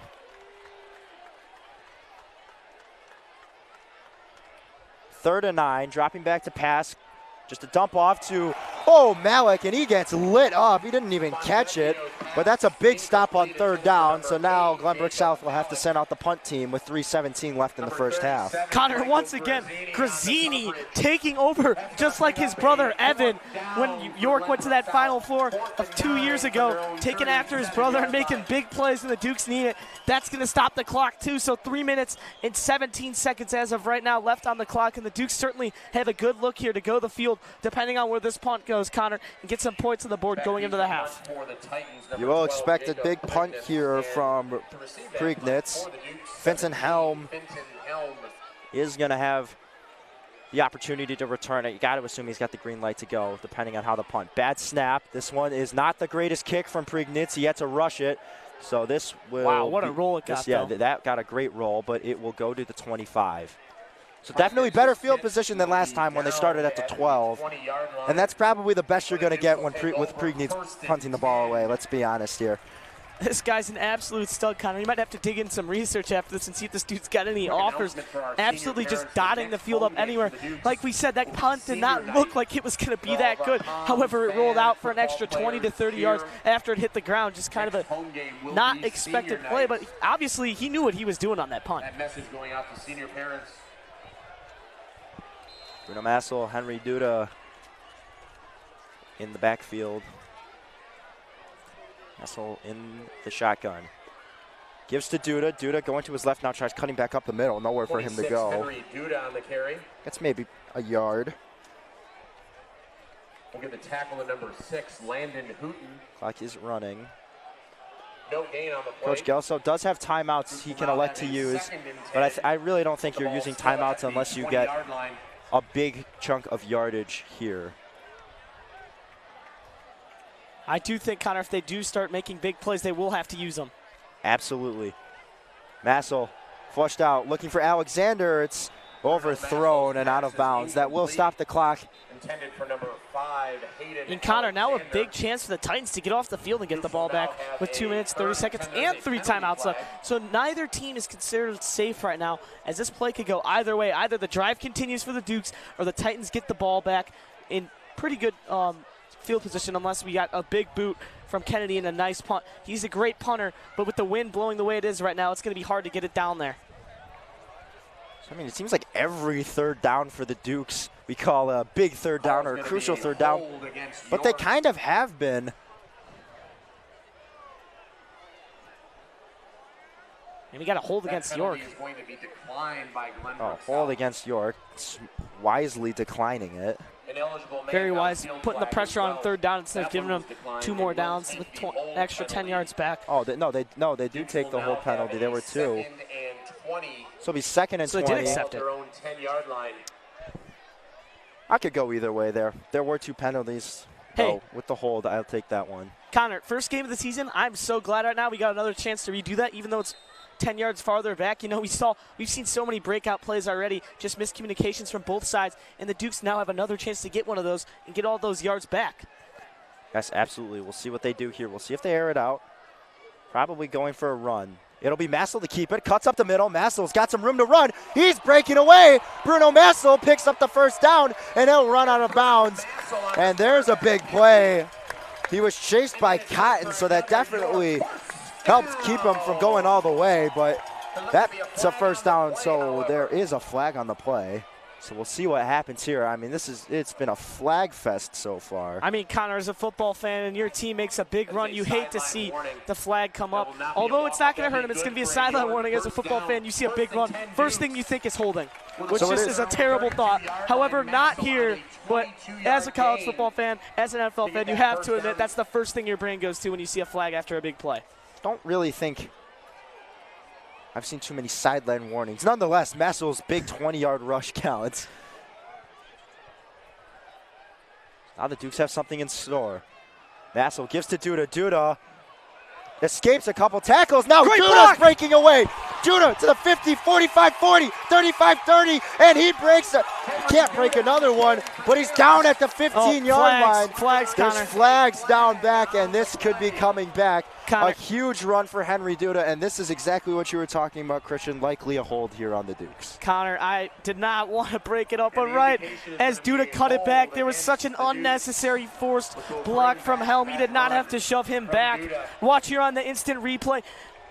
Finton Helm actually swipes the back of a defender, and they're going to get him on that. Just an unnecessary move by Helm. Affected nothing on the play, but however, it's going to bring the chains back. Unfortunately, after a great play from Duda, the Dukes will be penalized in half to bring the ball back down to the 24. So they will likely take a more passive route now. At their own 24-yard line. In terms of how they attack the Titans' defense, probably expecting more runs. Massel keeps it himself. Bruno Massel has a lane, and he will be tripped up after picking up a couple of yards. Tackle made by number 22, Vince Fricos. Gain of 6 on that carry from Massel. Dukes will have a second down, 2nd and 12 with the ball at their own 30-yard line. 2nd and 12. It's a 6-yard rush for Massel. Ball's at the 30. Clock still running. 1:35 and counting. Massel to Duda. Duda has blockers. Now cuts back up the middle and meets the defensive line of Glenbrook South. So that'll bring up a 3rd and long. Tackle made by number 21, Toby Ularge. Yeah, Connor. And wouldn't be surprised if the Dukes just try to run the clock down as much as possible here, run the ball, try to take as much time. Although it would be a very wise decision for the Titans to call a timeout having that happen. But I do believe that the Dukes are just going to try to bring this clock down and punt it back, hoping that the Titans do not go the field and get a touchdown with the amount of time they will receive back with the ball. Absolutely, 52 seconds and counting. Massel actually going to throw. He's going to air this out. He's got Hayden Alexander again. Oh, through the fingertips. What a throw from Massel, Connor. I thought he had it. Hayden Alexander. I think Bruno Massel just found his deep threat target. It was just through the fingertips. He couldn't hold on. So 45 seconds to go, 4th and 8, so the Dukes will punt it away. Brennan Kennedy coming out onto the field. Look at this replay, Connor. What an absolute dime of a throw. I think Alexander just turned off the Jets at the last second. I think he was just a half step behind in the end. Yeah, he was certainly there, and then he just kind of, guessed a little bit. I think he was trying to gauge where the ball is. Right, but as a Duke fan, what a great throw from Massel. Love to see it that he is not just a great runner, but a great passer too, Connor. That's his second time finding a wide open receiver down the field. Good snap and a strong punt from Kennedy. This is over the head of Cotton. My goodness, this one is going to go all the way inside the 10-yard line. Still rolling. Picked up at the 6. Coach Jessamina loves it, Connor. Absolutely electric, giving Kennedy a chest bump. Wow, talk about special teams. We got Jack O'Connor, we got Brennan Kennedy. Who else do we need, Connor? Best special teams in the West Suburban Silver. Maybe one handoff for the Titans, but I couldn't imagine them doing anything crazy here.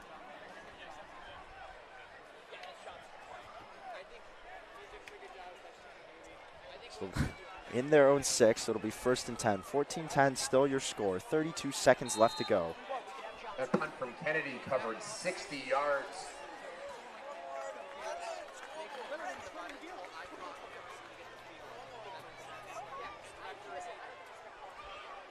Motion for Wiebe. And they will run it, and no, it's a fake. It's a pass nearly picked off. Offense fooled me too. I was looking at Malik. Connor, Aiden Link was a foot away from a pick 6.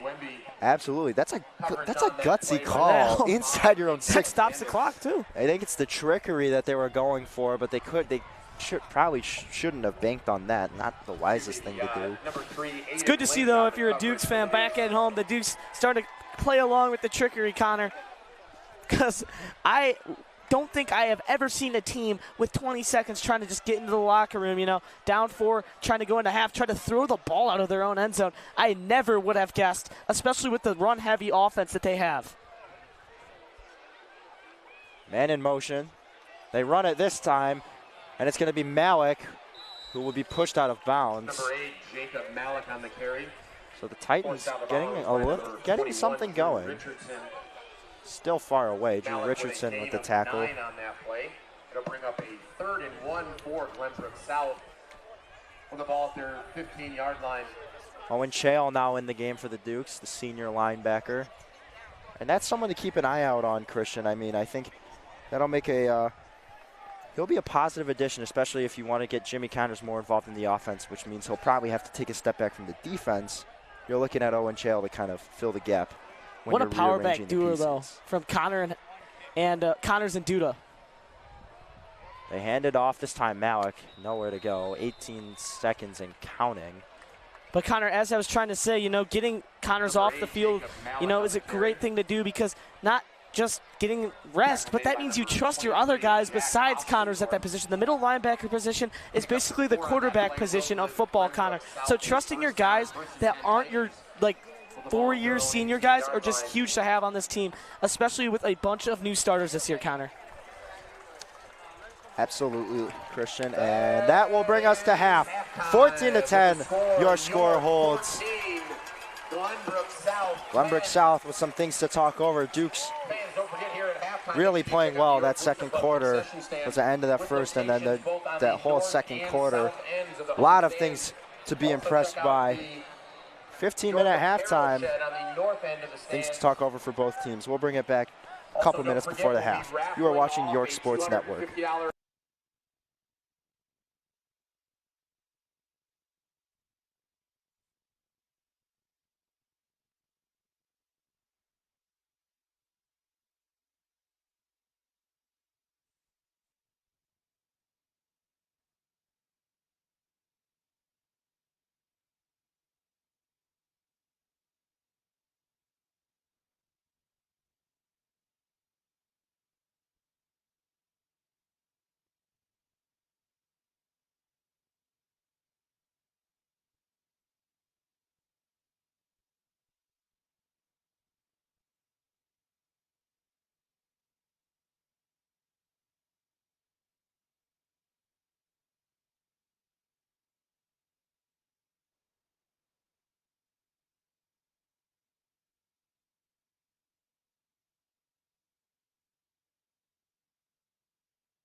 songs from the 1960s through the 1980s that made their way across the Atlantic, including hits by Queen, the Zombies, Elton John, and the Beatles.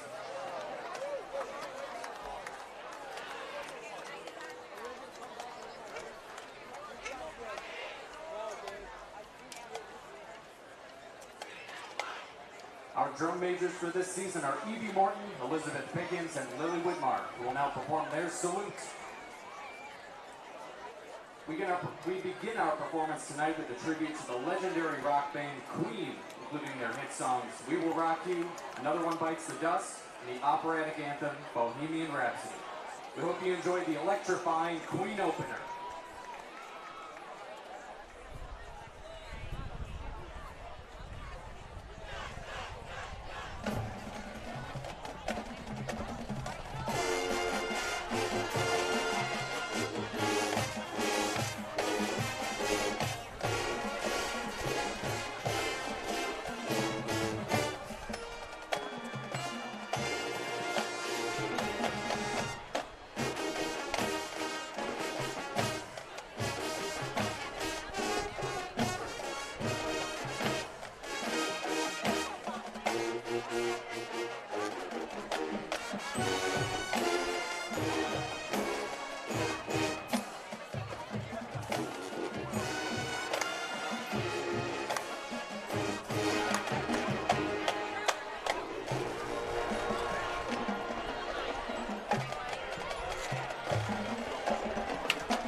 Welcome to the field, the outstanding York Pounds and Cheer, led by head coaches Alyssa Ortiz and Emily Bowman.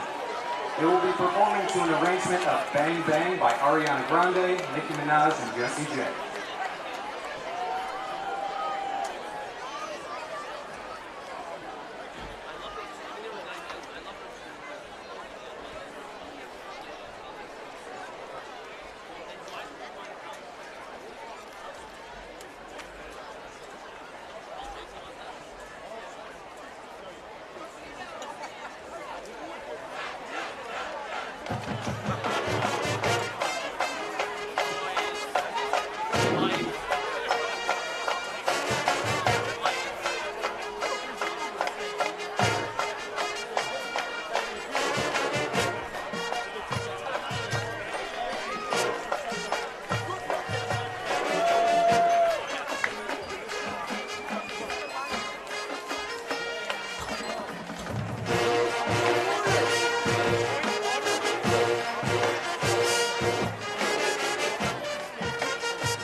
We have to go.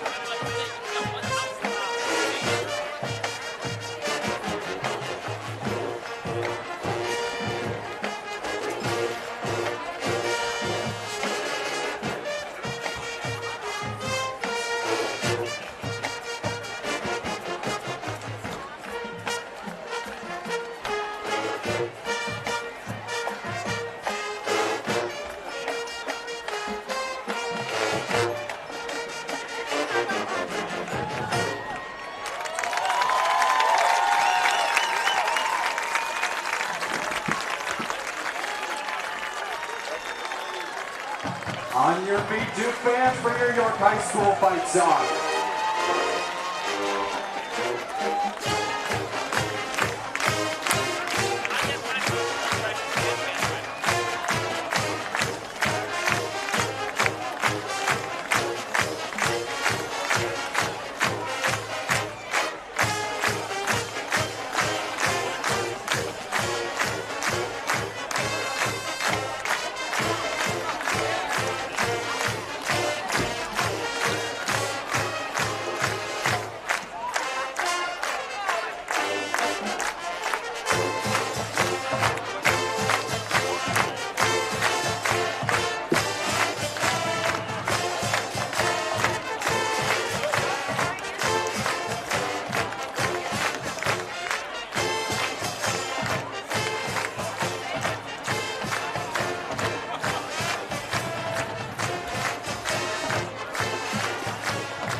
As an additional part of our halftime entertainment, Blackwood Barbecue is offering up a $1,000 gift card to a lucky York student if that student can kick a 30-yard field goal. Well, we have that lucky York student. His name is Oliver Connor. York senior Oliver Connor is going to attempt a 30-yard field goal for a $1,000 gift card to Blackwood Barbecue.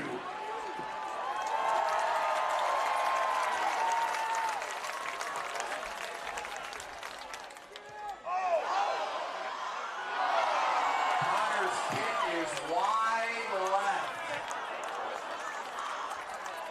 Once again, Oliver Connor.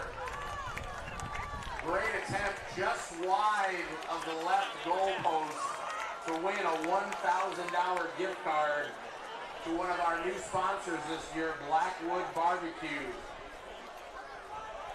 Remember, folks, Blackwood Barbecue is excited to support York Athletics this season. They're offering a free pulled pork sandwich at their Oak Brook location at 1715 West 22nd Street on Saturdays following York High School varsity football victories. So if the Dukes win tonight, you win.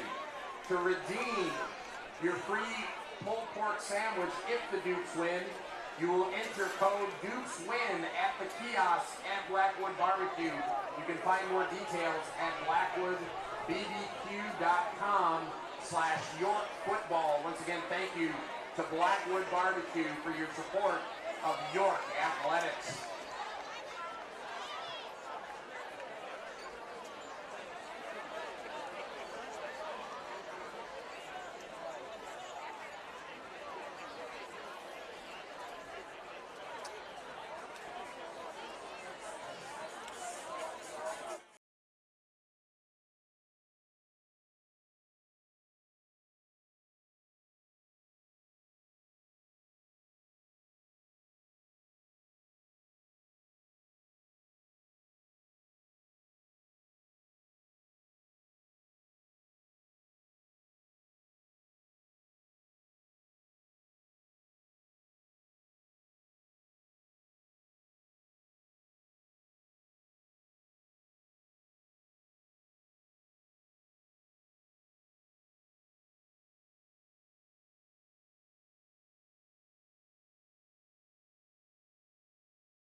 Hello and welcome to the second half of week 1 where the York Dukes are taking on the Glenbrook South Titans. We're giving you your first half recap in just a moment.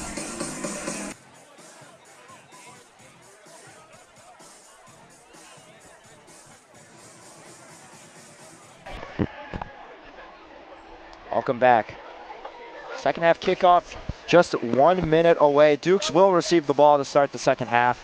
Christian, what are you looking for the both teams to improve on come the second half that they just didn't do that well in the first? Connor, if we're looking at this game, we're thinking penalties, sloppy football, but also some huge moments, Connor. I think if both teams shape up when it comes to penalties, this game is going to come down to the wire. However, if one team decides to clean up their penalties and the other doesn't, I think we're going to see a lot of chances open up for the team that takes advantage of those penalties, Connor. And I think this game could go either way. I think this game could become possibly a very, very down-to-the-wire kind of game or a blowout. It depends who's going to stop the momentum, who's going to stop the penalties, and who's going to take advantage of opportunities given by mistakes. Because this is the first week of football, Connor. A lot of hiccups. But if one team can make less hiccups than the other and take advantage of those opportunities, I think it could go either way. Well said, Christian. Second half kickoff just 9 seconds away. Both teams prepping. Dukes will receive the ball. And like you mentioned, those big plays. Glenbrook South started it off strong first with a huge, just wide open Jack Valentina's touchdown score. Dukes were able to respond after Glenbrook South went up 10-0 with a Hayden Alexander 80-yard touchdown reception. And then another slow but methodical drive for this Dukes offense. You're just looking at a lot of positives for the Dukes recently. It was really Glenbrook South in the first quarter, more York in the second quarter, and now we'll see how they respond in the second half of this game because, like you said, anyone can take it off. Just a few more minutes of waiting, then the kickoff will take place. You're watching York Sports Network. Don't go anywhere. Second half action coming your way shortly.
Welcome you back. Second half just about to start. It will be Jacob Prignitz to kick it off for the Titans. Really not giving this York special team a chance to return anything. Finton Helm. Number 7, Finton Helm. Set to return.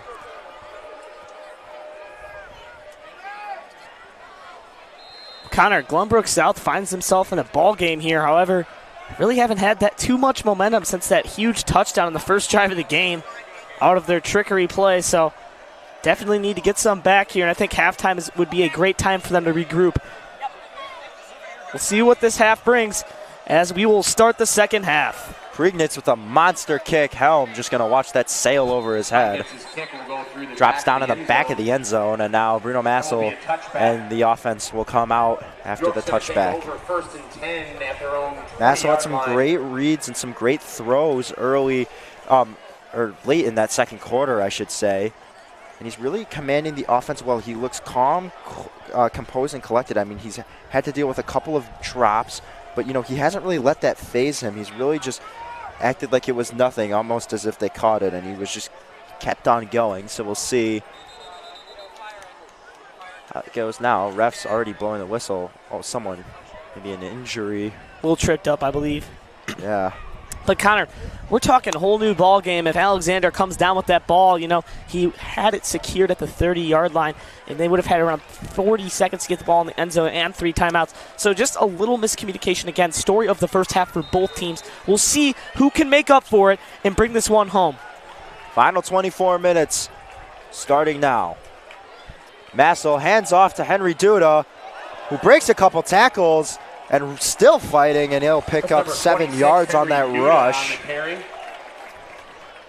Big run for Henry Duda. He's having himself a really nice game. Really haven't seen that much of Jimmy Connors. Connors only 3 carries. Yeah, Connor, though, that's the right move, though. He's been the quarterback of the defense as that middle linebacker, but it is so huge. You're absolutely right to have a guy like Duda who just comes in and is practically just a little bit faster, Jimmy Connors, with a little less power, but still quite a power back to have.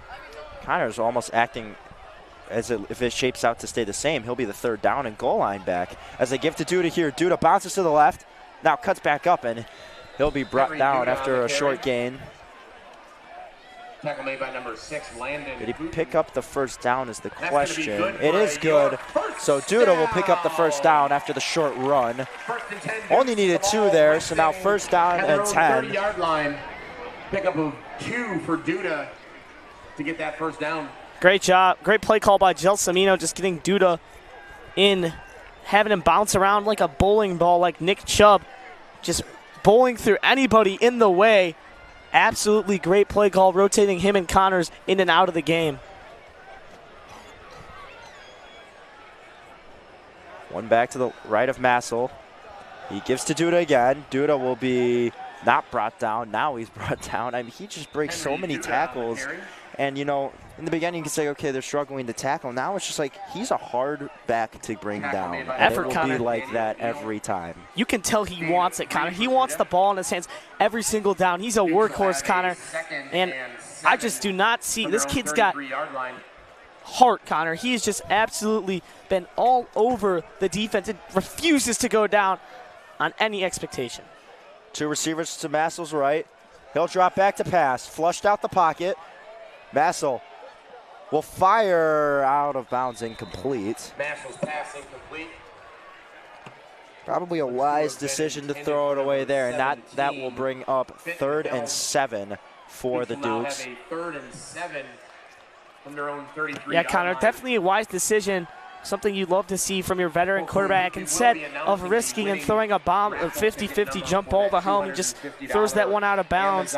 And, you know, an even better job, Connor, of escaping a possible sack there, taking a loss of down, making this down way more manageable than it could have been had he not taken the ball out of bounds on that play. And once again, Connor, I'm going to say it again, another big 3rd down, a momentum swinger play here coming in for the Dukes.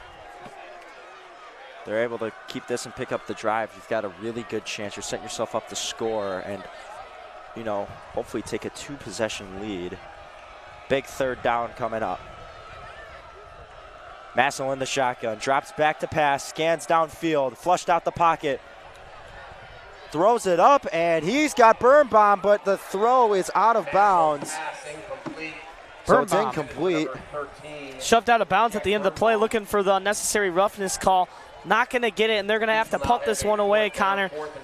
Birnbaum was calling for the ball around the 45-yard line, or 35, 45-yard line, excuse me. However, Massel was able to not get it there as that ball sailed out of bounds, but probably not the best thing to go for that receiver, as once again another 50-50 chance, but it worked out to the Duke's favor, and we'll see Kennedy's boot here. Remember last time he had them all the way down to the 7-yard line, Connor. Such a great punter to have in the Duke special team.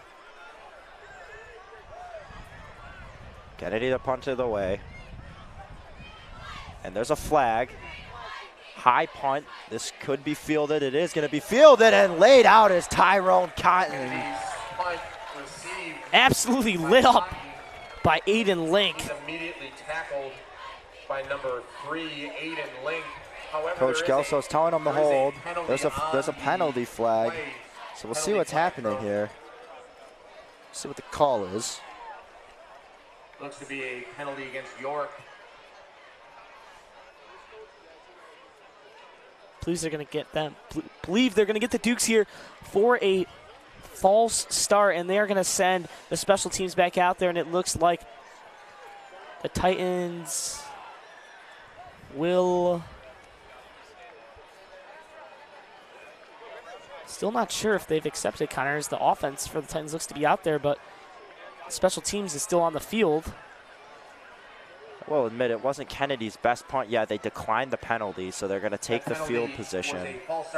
Yeah, I do not, I'm the coach of the Titans. I would not give Brennan Kennedy another chance to pin them. They'll take it at the 29-yard line.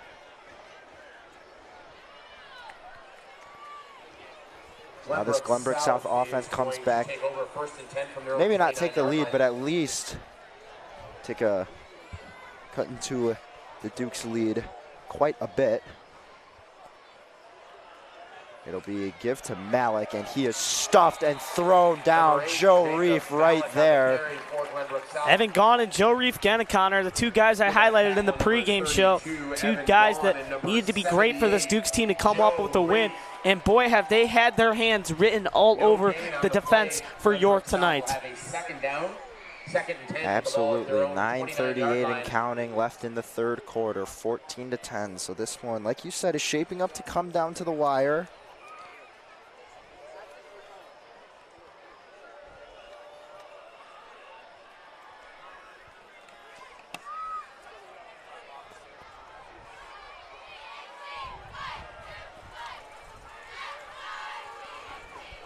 They send Cotton in motion. They give to Malik. Malik tripped up. Joe Reef again brought down. Joe Reef and Hunter Stepanek bring down Malik right about the line of scrimmage. So that will bring up 3rd and 8. That's going to bring up a 3rd down for Glenbrook South. Yeah, Connor, and I wouldn't be surprised if you see Glenbrook South come out here in that shotgun formation where I've noted every single time they've came out in shotgun, they have passed the ball tonight, Connor. But you never know with the trickery they've been running all night. We could see something different or possibly a few men in motion, as you mentioned earlier. Dropping back to pass, scans downfield, miscommunication, throws it away, incomplete. And the Titans will have to punt it away. It's a 3-and-out. That'll bring up a big stand for the Dukes, Connor. Love to see it if you're a Dukes defense.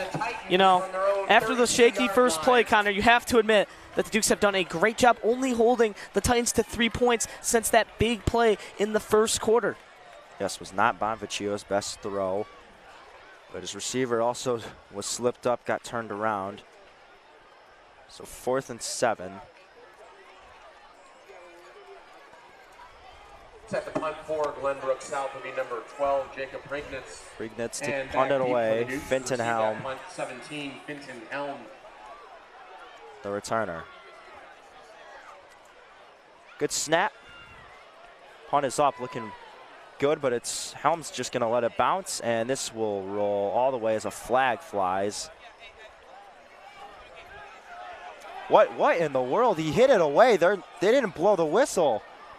I am so confused. Whoa.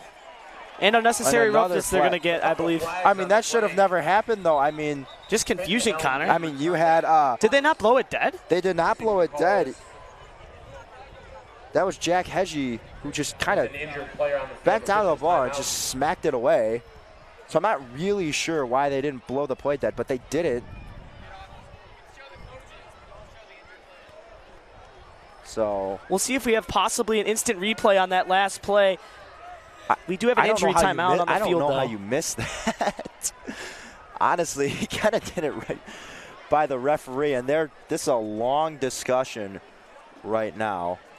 Yeah, Connor, and I didn't hear a whistle after the bat when he batted it away. I mean, just straight confusion, and then they just kept playing on, and Helm got tossed out of bounds. The flag's still there. So now the discussion becomes, I think we get the flag, if one of the referee, if the call is, let's say, unnecessary roughness, if the one referee did see him hit it, then it becomes, well, should it technically be dead? So would that call not be But here's the relevant? thing. But they let him play, and you can still pick up an unnecessary roughness after the play, even if it's dead. Yeah, Connor. And one thing, I do not think they can bring the unnecessary or the bat away and kept the play going. I don't think they can bring that bat back because there is no instant replay in high school football. So offsetting penalties. Block in the back from York and a face mask. So block in the back Glenbrook on the Dukes and a face mask on the Titans. Trader's still treating the injured Titans, so we will step away for a moment. 14-10. Dukes about to get the ball. 8:08 left in the third quarter. Those offsetting penalties mean that Glenbrook South will punt once again.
Trainer's helping the injured Titan off the field. That's Webby. So now, because of the offsetting penalties, Titans will punt it away again. Just really kind of a full play that honestly, in my opinion, just should have never happened. So they'll do it again. So 4th and 7 for the Titans. I do believe that's the most fair thing, Connor, because number one, the play looked like it was dead, and then the shove out of bounds at the end. So I'm not sure what the offsetting penalty was for the York, but I do think the repeat punt overall is just a great play call. Block in the back and face mask, so offsetting penalties. Have to punt it again. Prignitz to punt it away again. Finton Helm standing at the 23-yard line. Good snap. Strong punt. Helm just going to let it bounce. This one takes a weird bounce to the side. Titans will just pick it up instead of smacking it away. So it will be downed at the 31. Kurtad downs it for the Titans. 1st and 10 from their own 31-yard line. You know, Connor, coming onto the field, you're feeling confident if you're a Duke fan. You know, got to stop the whole team after going 3 and out pretty quick. Got a nice break with that injury timeout. And, you know, just opportunities upon opportunities for the Dukes here is what I was talking about. Which team would be able to take advantage of those and win this ball game? Ball on the 31. Massel gives to Jimmy Connors, who's back in the game. Connors breaks a couple tackles, still fighting, still on his feet, and he will fight all the way for the first down. Jimmy Connors with a great run. Connor, not fighting guy. I got to highlight your guy, the dude you highlighted early game, Silverite, just pushing him, keeping Connors on his feet. He kept treading. Connors just kept going. And you see Majuris and Silverite just keep pushing him, showing that heart that the Dukes want it.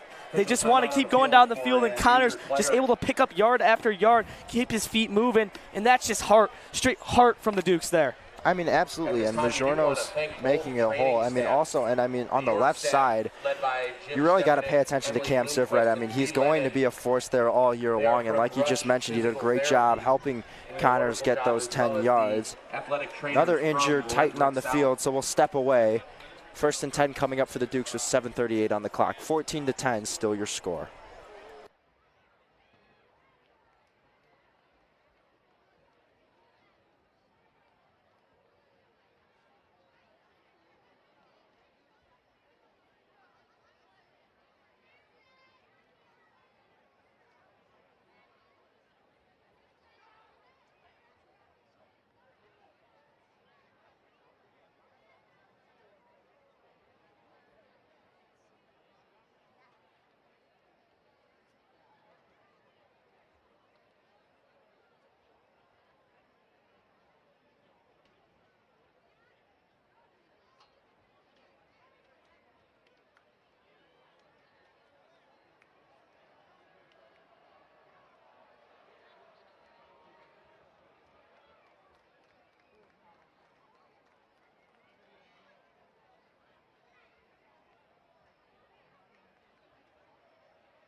Back from the injury timeout, the injured Titan, Landon Hooten, walks off on the field with the trainers, so he'll get checked out on the sideline.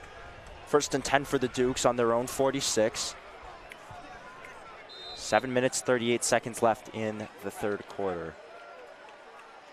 Massel in the shotgun, hands it off. Jimmy Connors still on his feet. Connors fights for about a pickup of 6 yards. On the carry for the Dukes. Tackle made by number 7, Cosby Fua. Yeah, great job by Connors to get up the middle, and even better job at the front. Offensive lineman, I have not highlighted that much tonight, Connor. I've forgotten to, but they have done a great job providing open gaps. Speaking of that, Bruno Massel, 6 carries, 76 yards, Connor. Just absolutely tearing it up, running it. That huge 26-yard rush just really helped them. Now Massel drops back to throw. It'll be a quick pass. Fittenhelm catches it and gets hit out of bounds. Complete to number 17, Fittenhelm.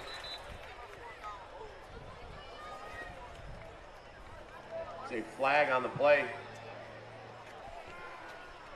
Ineligible player downfield for the Dukes. That will be an eligible man downfield, so that will negate the reception for Fenton Helm and send the Dukes offense backwards. That will negate the completion from Massel to Helm. Dukes will now have a 2nd and 9 with the ball at their own 47-yard line. 2nd and 9 from their own 47, so the Dukes still with some work to do.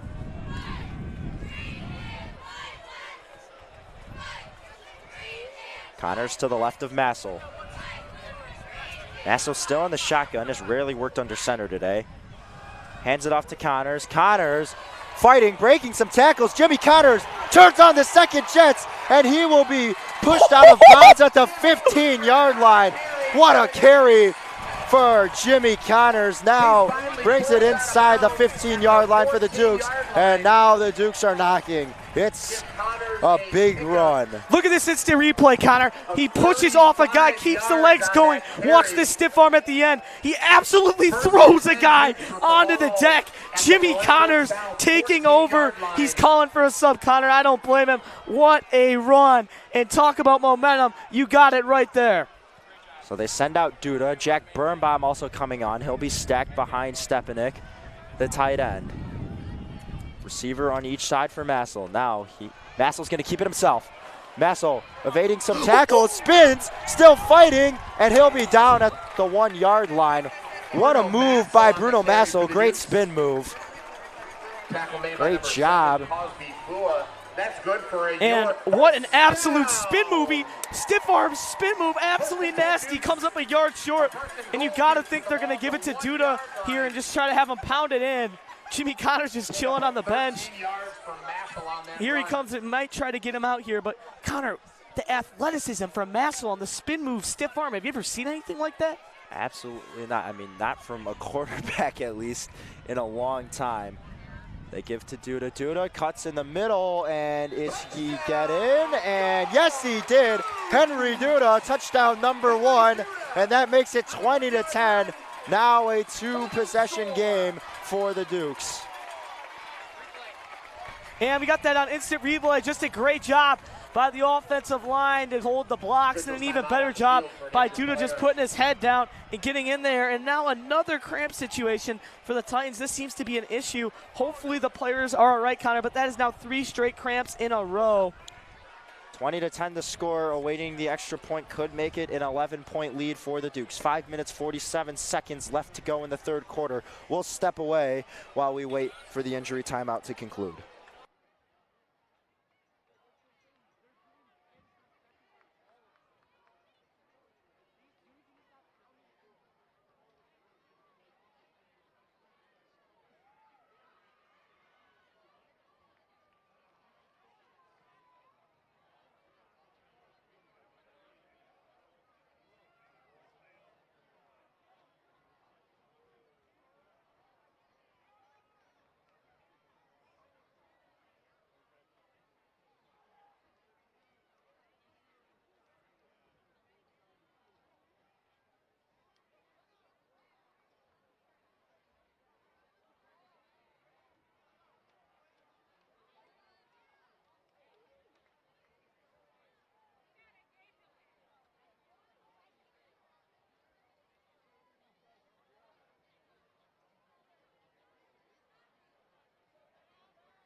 For the point after try, number 8, Brennan Kennedy from the hold of 16, Simon Kadowski.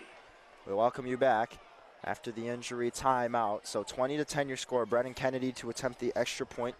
Simon Kadowski the holder. Kennedy 2 for 2 today so far on the extra points. Good snap, good hold, kick is up, and it is good. So that will make it a 21-10 game. 5 minutes, 47 seconds.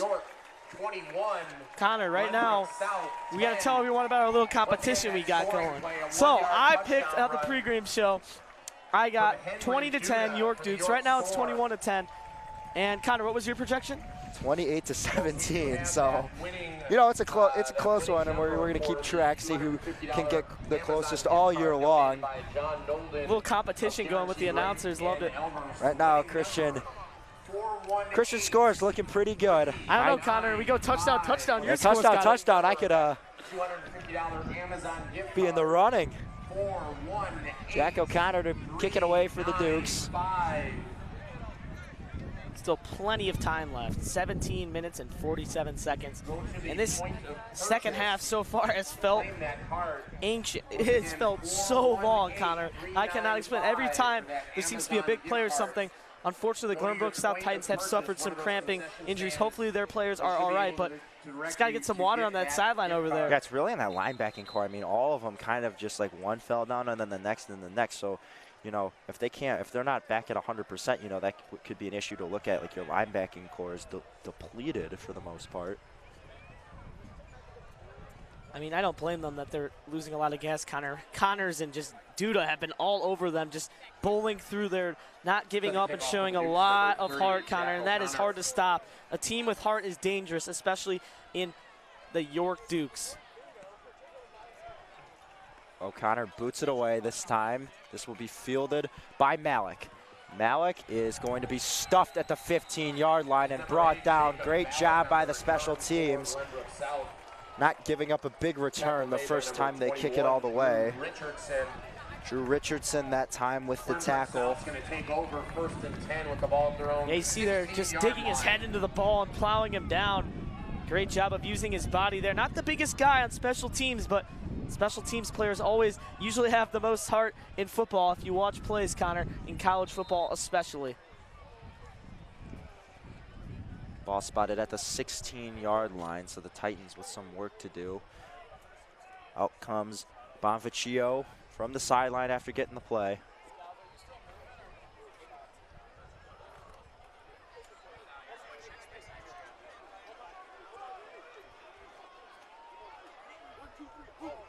Three-man rush for the Dukes.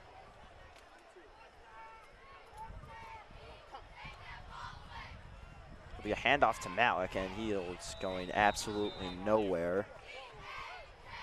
And Connor, you talk about adjustments being made. The York Dukes linebacker core has been all over that run the entire second half so far, just not allowing any positive yards. You see it again there in Gaughan, Grazzini, and Connor just attacking the running back. Well, as it looks like he may have a little room to run, absolutely stopping any chance, any possibility of picking up any yardage. Owen Roberts made the tackle on the last play. Gain of 4.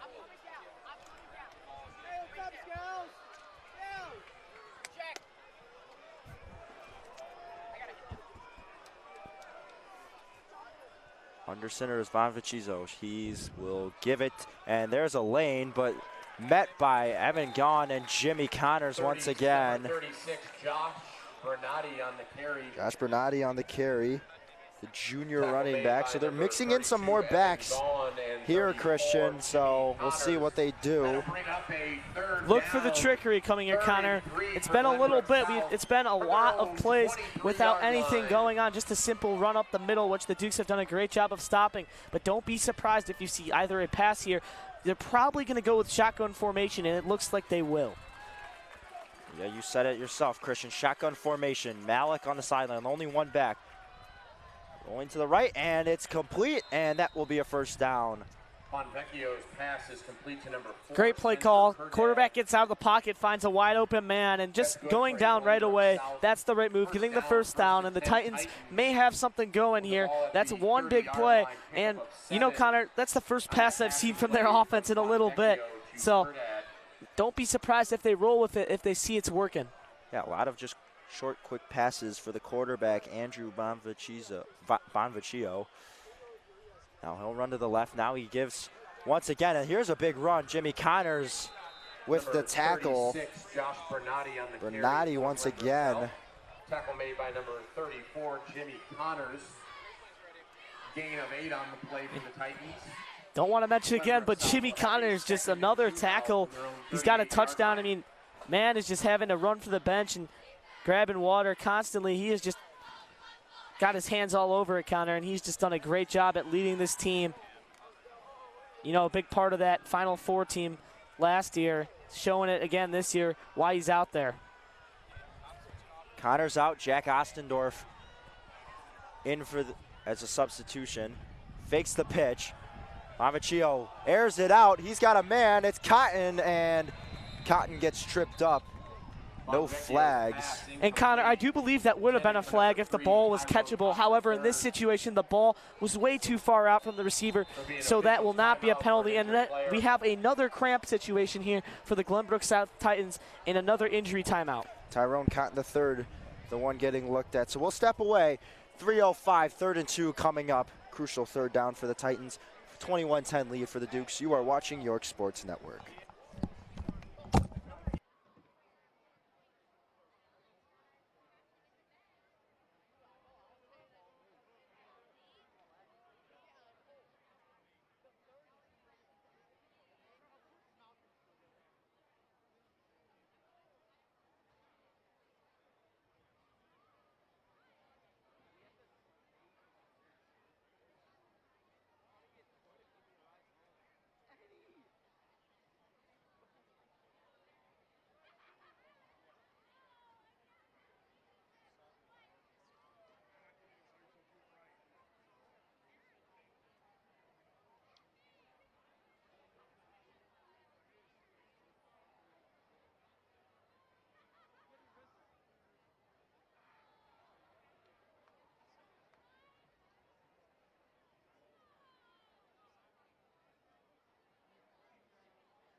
There was a 10-yard penalty against Glenbrook South on that play. They will now have a 2nd and 12 at their own 28-yard line. Quick announcement from the South concession stand. All pizza slices are buy one, get one free on the South end of the... We welcome you back from the injury timeout. Tyrone Cotton the third, the injured player. He heads to the sideline. Trips left for Andrew Bonvicchio as it's 2nd and 12. And there's nowhere, and I mean nowhere, for Josh Bernardi to run. He gets stuffed, so that'll bring up 3rd down and 10, I should say. Yeah, Connor, just another great job. Evan Gahn, once again, just surrounding him, absolutely swarming him right as he seemed to have a little bit of room, just covered right away. And going back to that injury, Tyrone Cotton, you know, not one of the guys you want to see hurt. Tyrone Cotton is a 3-star recruit, arguably the best player on this team, Connor. He's committed to play at South Dakota State and not a face you want to see go down, but looks like we're going to have a possible, 3rd down. 3rd and 10, trips left once again. Going to the left, now he gives Bernardi nowhere to go. It's Joe Reef gobbling him up at the line of scrimmage. That's a big play, and that will bring up 4th and 9. And the Titans will have to once again punt it away. Yeah, Connor, gobbling him up is absolutely right. The running backs seem to have a lot of room, but Joe Reef using that long wingspan, jumping, getting his legs, not allowing the running back to get any extra yards, and that'll bring up a 4th and 9, likely a punt coming up here as Helm is back to return it. They once again send out Jacob Priegnitz to punt it away. Finton Helm to return. He'll hang out at about the 25-yard line. 1 minute, 28 seconds left in the third.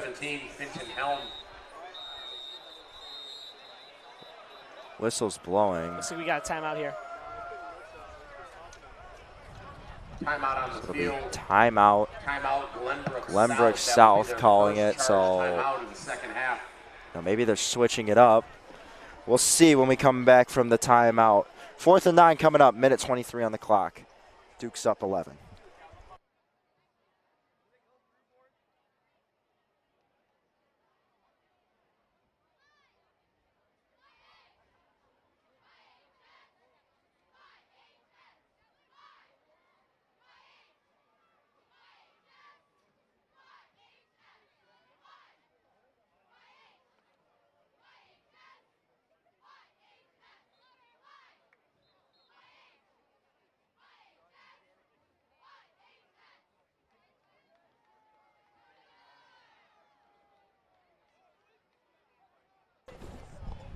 Back from the timeout, Glenbrook South talking things over.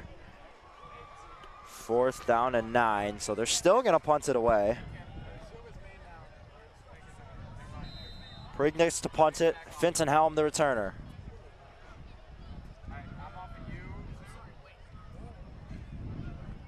Punt is up, good punt. Helm just going to let it bounce. This one will roll inside the 30. And be down at the 37-yard line.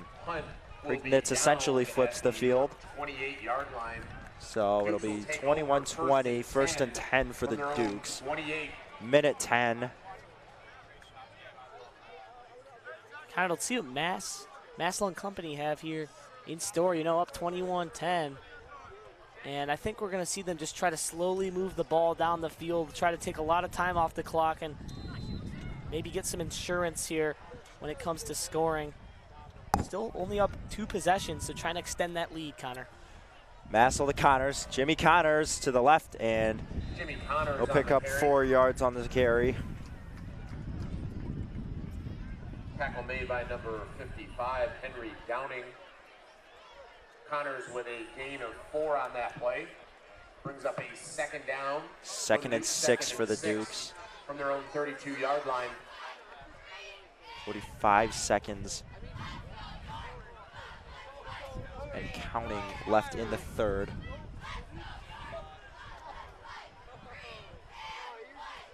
Massel in the shotgun. Hands to Connors. Connors up the middle, and he gets swallowed up at the line of scrimmage. Yeah, Connor, so 3rd and 6 here, and now we got a Duke down on the field. And here comes Mr. Stepanek, the trainer. Yeah, Cam Sivrite down. So we'll step away while they take a look at him. 19 seconds to go in the third quarter. 3rd and 4th for the Dukes. We'll be back. You are watching York Sports Network.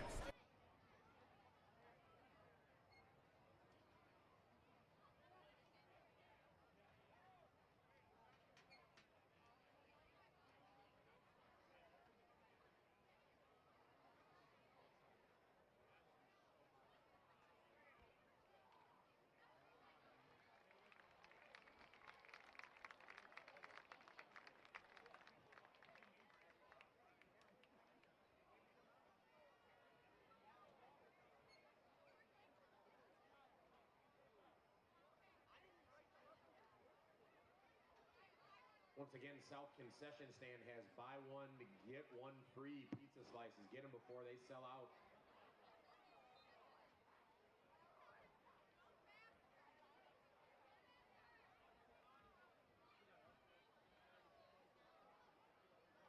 Welcome you back. 9 seconds and counting, so this will probably just take us to the end of the quarter. Cam Sivrite, the injured player, but he got up pretty quickly, getting stretched down the sideline as he drinks water. That'll do it. Fourth quarter coming up. Duke's up 11. The home stretch coming up to start week 1 off with a win. We will be back for the start of the fourth.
Welcome you back. Start of the fourth quarter.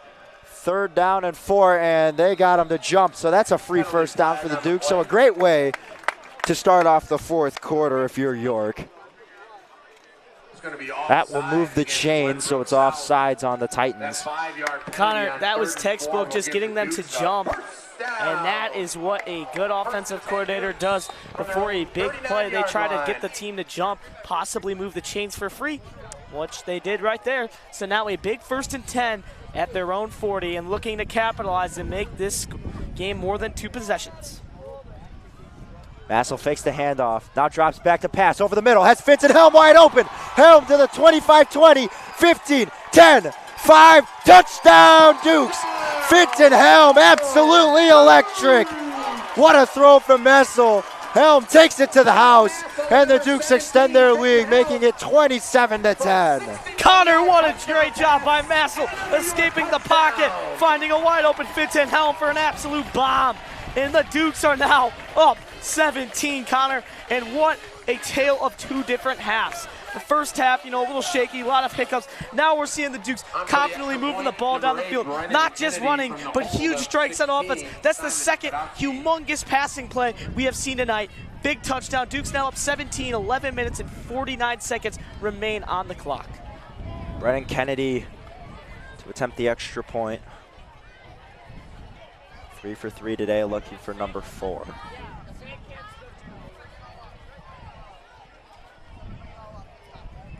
Kick is up, it's right down the middle. With plenty of leg to go. 28-10 the score, 11 minutes and 49 seconds. What a first 11 seconds here. Once again, that scoring play. Massel to Helm on a 61-yard touchdown pass. And we will be back for the start of the fourth quarter. You are watching York Sports Network.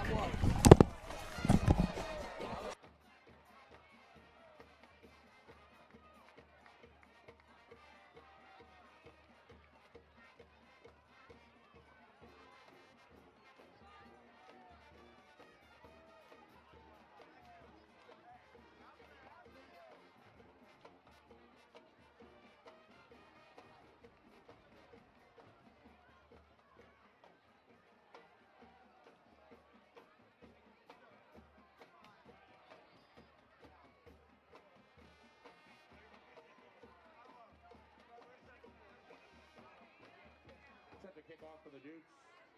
Number 30, Jack O'Connor.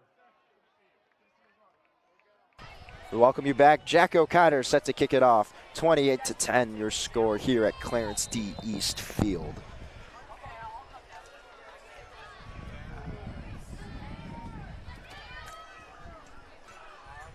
O'Connor boots this one away. This will be fielded by Titans out the back of the end zone and lit up at the 20-yard line. That was number 4, Spencer Kurdad on the return. Spencer Kurdad on the return, and Drew Richardson once again on special teams making another tackle. South will start 1st and 10 from their own 21-yard line. So far, this has been a game of the big play. You had the big play. First touchdown for the Dukes, Hayden Alexander, 80-yard receiving touchdown. Then you had some big runs from Bruno Massel, Jimmy Connors, and Henry Duda. And now that long touchdown pass to Finton Helm, capping it all off so far. And Connor, now to finish it off, can the Dukes get a stop, or will the Titans hang in there? Biggest possession of the game here, biggest moment. Put a man in motion. Hand it off to Bernard, and he has nowhere to go. Number 36, Josh Bernardi on the carry.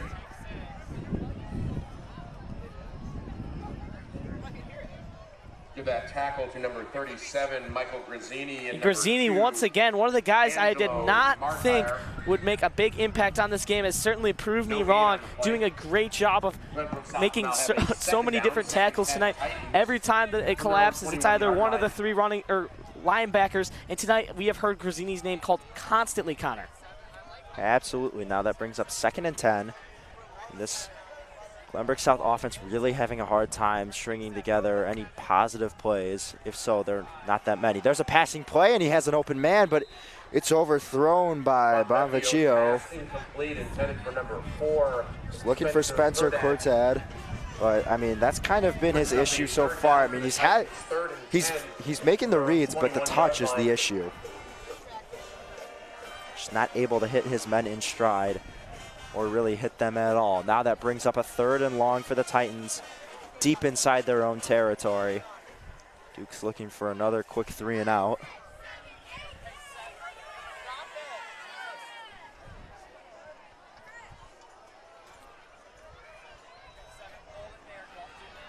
Bonvicchio in the shotgun. Bernardi to his right. Now it's a quick screen pass and breaking a couple tackles, but being brought down at the 32-yard line is number 15, Parker Ward, the junior receiver, with the catch there. Connor, you'd think they'd have to go for it here with only 10 minutes left, but they're just going to punt it away, kind of showing signs that they're ready to, not going to say give up yet, but I feel like even though it is in your own territory, I think you've got to go for it. I mean, it's only 4 yards. So they elect to not go for it for 4th and 4. And going to be a timeout called by Glenbrook South, so maybe they will change the play call and call things over. We'll step away here. 4th and 4 coming up for the Titans. Decision time. 10:22 left in the 4th quarter.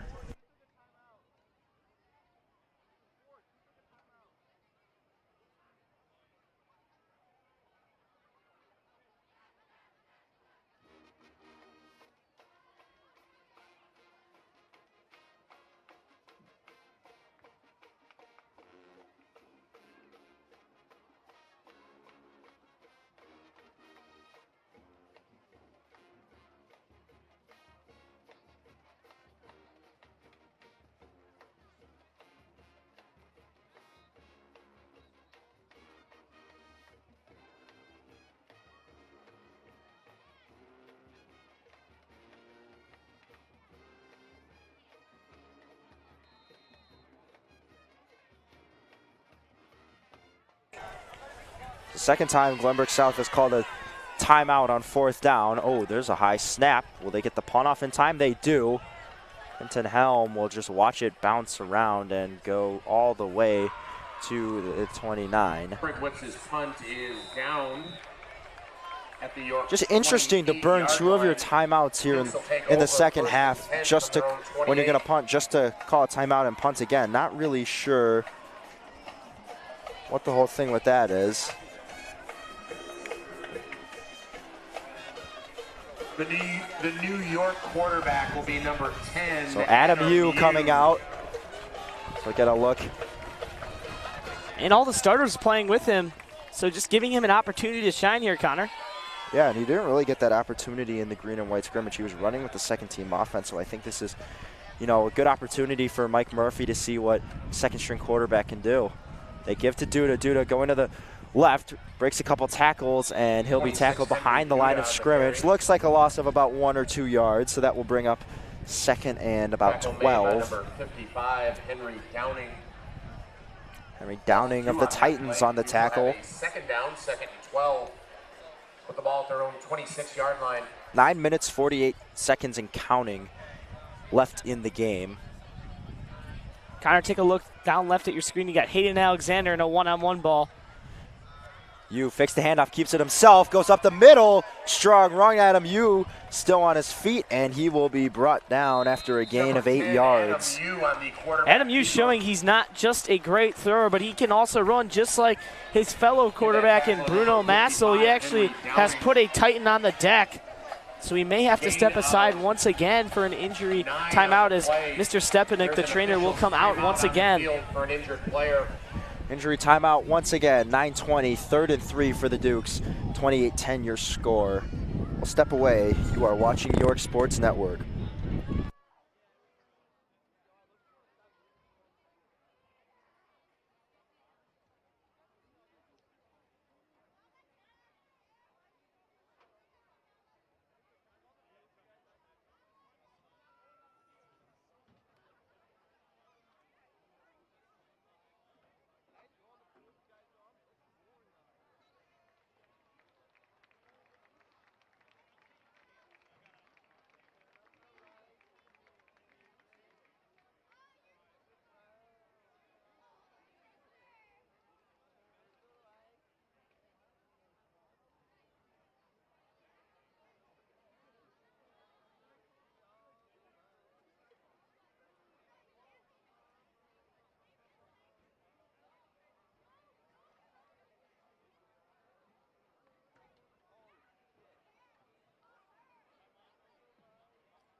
As play resumes, the Dukes are going to have a third We down, welcome you back. 3rd and 35 3 yard after line. the injury timeout. The injured Titan, Adidu Madam, looks to be okay. Adam Yu still in at quarterback. 3 yards to go. Looks like they tried to get him jump there again. Kind of, they got them on that earlier tonight. Try to do it again there. Titans did not fall for it that time. Yu hands it off and nowhere to go. Henry Duda on the Is carry. Henry Duda. So that will bring up 4th down and 1. So we'll see. Will the Dukes punt it away? Sorry, that was Bruno Massel back in at quarterback. Starting offense still out there. 4th and 1. From their own 37-yard line. See what they do. The offense still out there.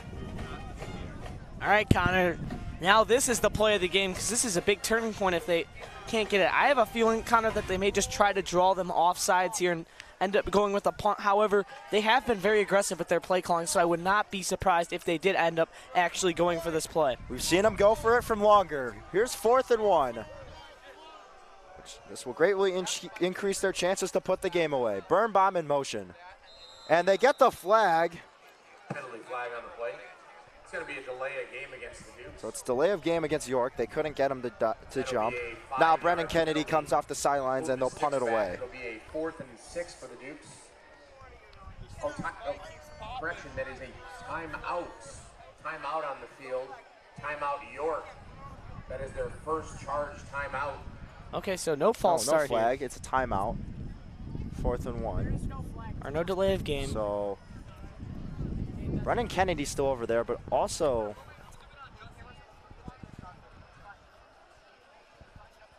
part of the offense was still there. Now the offense on the sideline. So they'll punt it away when we get back from the timeout. 8:08 left to go. 28-10, Dukes lead.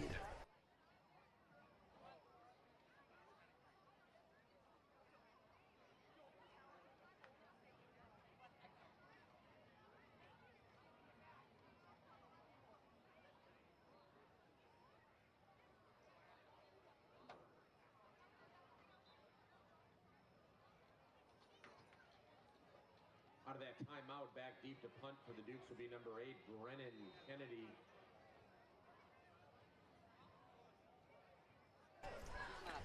Welcome you back from timeout. Brennan Kennedy to punt it away. Spencer Kurtad back to return the punt. Kennedy's punt bounces at the 35, and it's going to keep rolling all the way to the 22-yard line. So a good punt from Brennan Kennedy. Down at the 23-yard line. Down at the 23. I mean, Connor, having special teams like York, Brennan Kennedy, that's another great punt from him. Getting some nice rollouts. The spin he's putting on the ball is just, you know, he's a very intelligent kicker. The way he's been spinning the ball and punter, excuse me. Very good coaching and just great job using the skill set that he has, Connor. And he showed it all night. You know, special teams is kind of the secret sauce to a good football team. I couldn't agree more, Christian. I mean, that's definitely, I mean, people say it's such a minor part of the game. Well, that might be true. It makes a big difference. Bad pass, good reception, but pass complete to number 15, Parker Ward met right there after the short game. Tackle to number 40, Noah Zimmerhall. Zimmerhall on the tackle. Gain of 4 on that. 4-yard reception. Glenbrook South will have a 2nd down, 2nd and 6 from their own 27-yard line. Still under center, 2 backs. Hands it off and brought down and thrown to the ground is Jacob Malik.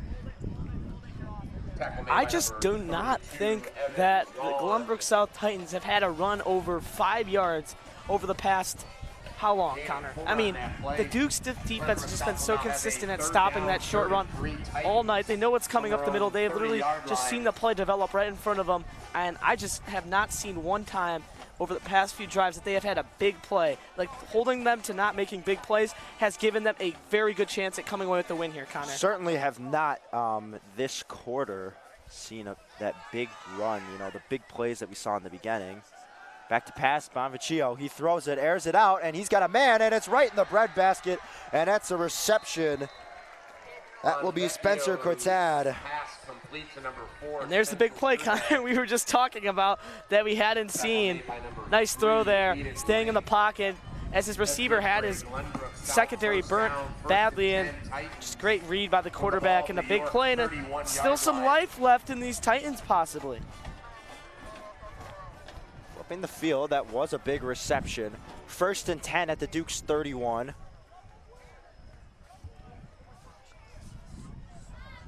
Bonvicchio drops back to pass, pump fakes again, escapes the sack but can't escape it again. He's brought down by number 86, Owen Roberts on the sack. Yeah, great job by the underclassman, Owen Roberts. He has just had some really big moments in this game, Connor. We have mentioned it multiple times, and I mean, you get up to the line, you see him, you are not thinking that man is an underclassman. I mean, literally is almost as tall as Joe Reeve, Connor, and he has just had his hands all over the defense in certain moments in this game. Absolutely, and you know, pretty nice way to start off your first varsity game. Definitely making a big impact on the game. Bonvecchio back to pass.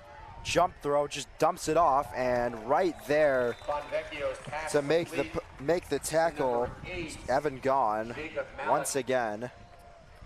I mean, Evan Gaughan, Connor, is just a great part of this team. You know, we mentioned him in the pregame show, him, you know, going out with those amazing stats as he broke his collarbone. And, I mean, gosh, I wonder why he's broke his collarbone. He's taken so many hits tonight, just bringing the guy down. I mean, how many tackles does it take to break this man? He has been all over this Glenbrook South team. Gaughan committed to the Rochester Institute of Technology, not for football, for lacrosse. Just a fun little fact to throw out there. 3rd and 12. Bonvecchio drops back the pass, throws this one, and it's off the hand. Weird way to try and catch it. Clancy Rogers, the intended target. Kind of got flipped around. 4th and 12, so they are going to go for it. Clancy Rogers, a two-sport athlete, also plays baseball at Glenbrook South. Really good baseball player, I might add. Had the pleasure, I've known him for about 2 years. Really good kid, super athletic. He's the intended target on the last play. Now, Christian, what are you calling? 4th and 12. Bonvecchio obviously is going to have to air it out here, but what's your play call? Connor, I am going back to that little crisscross action, although that doesn't look like they have that set up. The 2 times they've done that tonight, they have scored on those plays. Not sure why they're not bringing it out here. Twins left for Bonvecchio. He rolls out the pocket, flushed out, trying to buy himself time, scans downfield, just throws up a prayer. It is nearly caught off the hands of number 15, Parker Ward, and the Dukes defense holds strong here late. The Titans will turn the ball over on down. Wow, Connor, I mean, he was this close away from a perfect, I mean, he got out of the pocket, drew time, got his receiver going, and made a pretty darn good throw from running outside across your body and fading to the right side of the field. Great throw, just not able to come down with the catch, and that could be it if the Dukes are able to hold it out here, as Adam Yu is coming out onto the field once again. Yes, and he'll start this drive off 4:54. And I mean, just a great job by the defense. I mean, Bonvecchio, he did a great job buying himself time, but they were able to hold strong and keep the coverages good. Handoff to Duda. Duda tries to cut up the middle. Not much there. Gain of about 3 yards. 26, Lucas, or 26, Henry Duda on the carry. So, Connor, you need a Glenbrook South touchdown to match your scoring projection here. Right now we are tied. We are both 7 points away. So if the Dukes score here, your score projection will beat me and you'll be up in the series for announcing competition 1-0. Score predictions here. If it holds, we'll both get one right and we tie. Hey, I wouldn't be mad. I am not complaining. Love to see Adam Yu and the company come down the field and get some points, though. I cannot lie. I'd love to see that, too. 4-10 and counting. Yu in the shotgun. We're just going to wait until the absolute last second. Now he gets ready. Drops back, and the handoff to Duda. Duda fighting for a couple of yards. Might have gotten back to the line of scrimmage. Another flag. I say another flag, but honestly, they've calmed down in the second half. There were a lot of flags in that first quarter, though. Longest first quarter of my life, probably. Longest second down of my life. Oh, I mean, I think they ran 5 plays. It felt like they ran 5 plays, all on second down.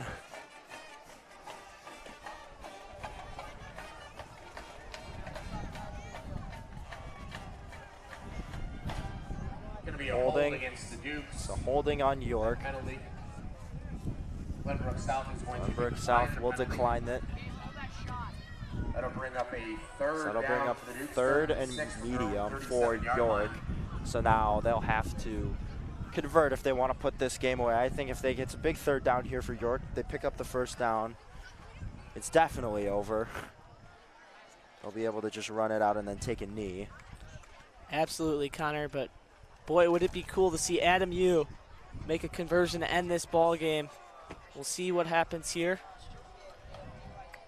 3rd and 5. Yu's going to keep it himself, running up the middle, fighting for the first down. He's got it in a couple yards extra. And that should all but do it. Dukes pick up the first down. And there it is, Connor, exactly what they drew up.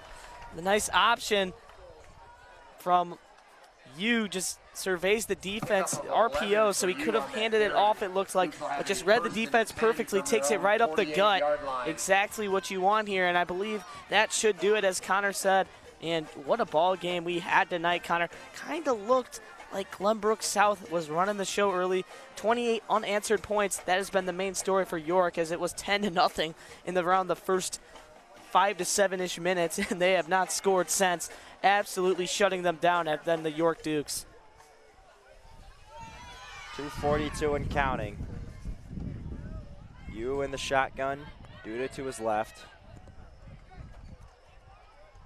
2 receivers out left, 1 to the right. Yu gonna keep it himself again.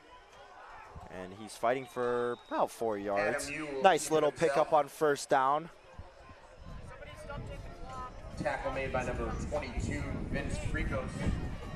2:16 and counting now, and the game is just winding down, and I think this sideline can smell a week 1 victory, Christian. The Glenbrook South 49-yard line. And it's really must feel really good. Like you mentioned just before, 28 unanswered points. Tale of two different halves. Not even halves, just like first quarter versus the last 3. Yeah, I mean, talk about a difference. A quick turnaround. Oh my gosh, I would love to. I just don't know if there was just early hiccups or what, but this Dukes team is definitely stronger than what I thought in the first 5 minutes. Yu keeps it again.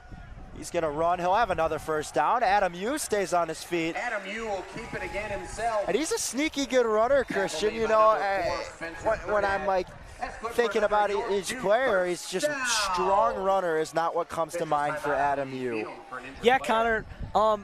Me and you were pretty good friends back in the day, you know. Freshman year, he showed me a video of him on the freshman B team. He actually cracked a kid's head open, running it up the gut, a touchdown, around a 30-yard run in the end zone. He decked a kid, so certainly a good runner, and he runs with heart, puts his head down, keeps his legs treading. You saw it right there, and just a very impressive player. And to have him as a backup, I mean, basically a model of Bruno. Just both of those guys go well together. The way they play, their style very similar, Connor. Jack War experiencing probably some hamstring cramps. He'll head to the sideline. Not going to really matter. Only a minute 33 left.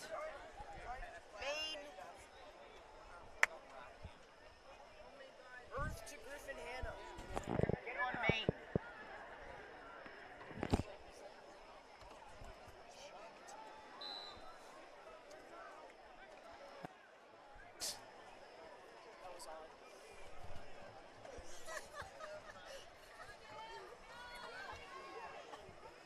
One minute and 20 seconds and counting. Dukes with the first down. In victory formation. Yu will take a knee, and they'll just have to do it one more time, and that will end the game. The best formation in football, as they like to say, Connor. The best formation indeed, and it like great game so far. And it must feel good to go down on one knee after a long week of preparation for this ball game, Connor. The Dukes had something to come out here and prove that they were just as good as that Final Four team last year, and certainly showing it. Absolutely dominating performance after those first few minutes, giving up 10 points and then giving up 0 points for 3 straight quarters and outscoring 28-0 in after those first few minutes. What a ball game. And the story of this, Bruno Massel absolutely taking over. And the defense, Connor, defense wins championships, you know? Just giving up barely any yards up the middle. Tale of two different stories, Connor, and what a ball game this was. Absolutely, both teams lining up. Still officially 5 seconds on the clock.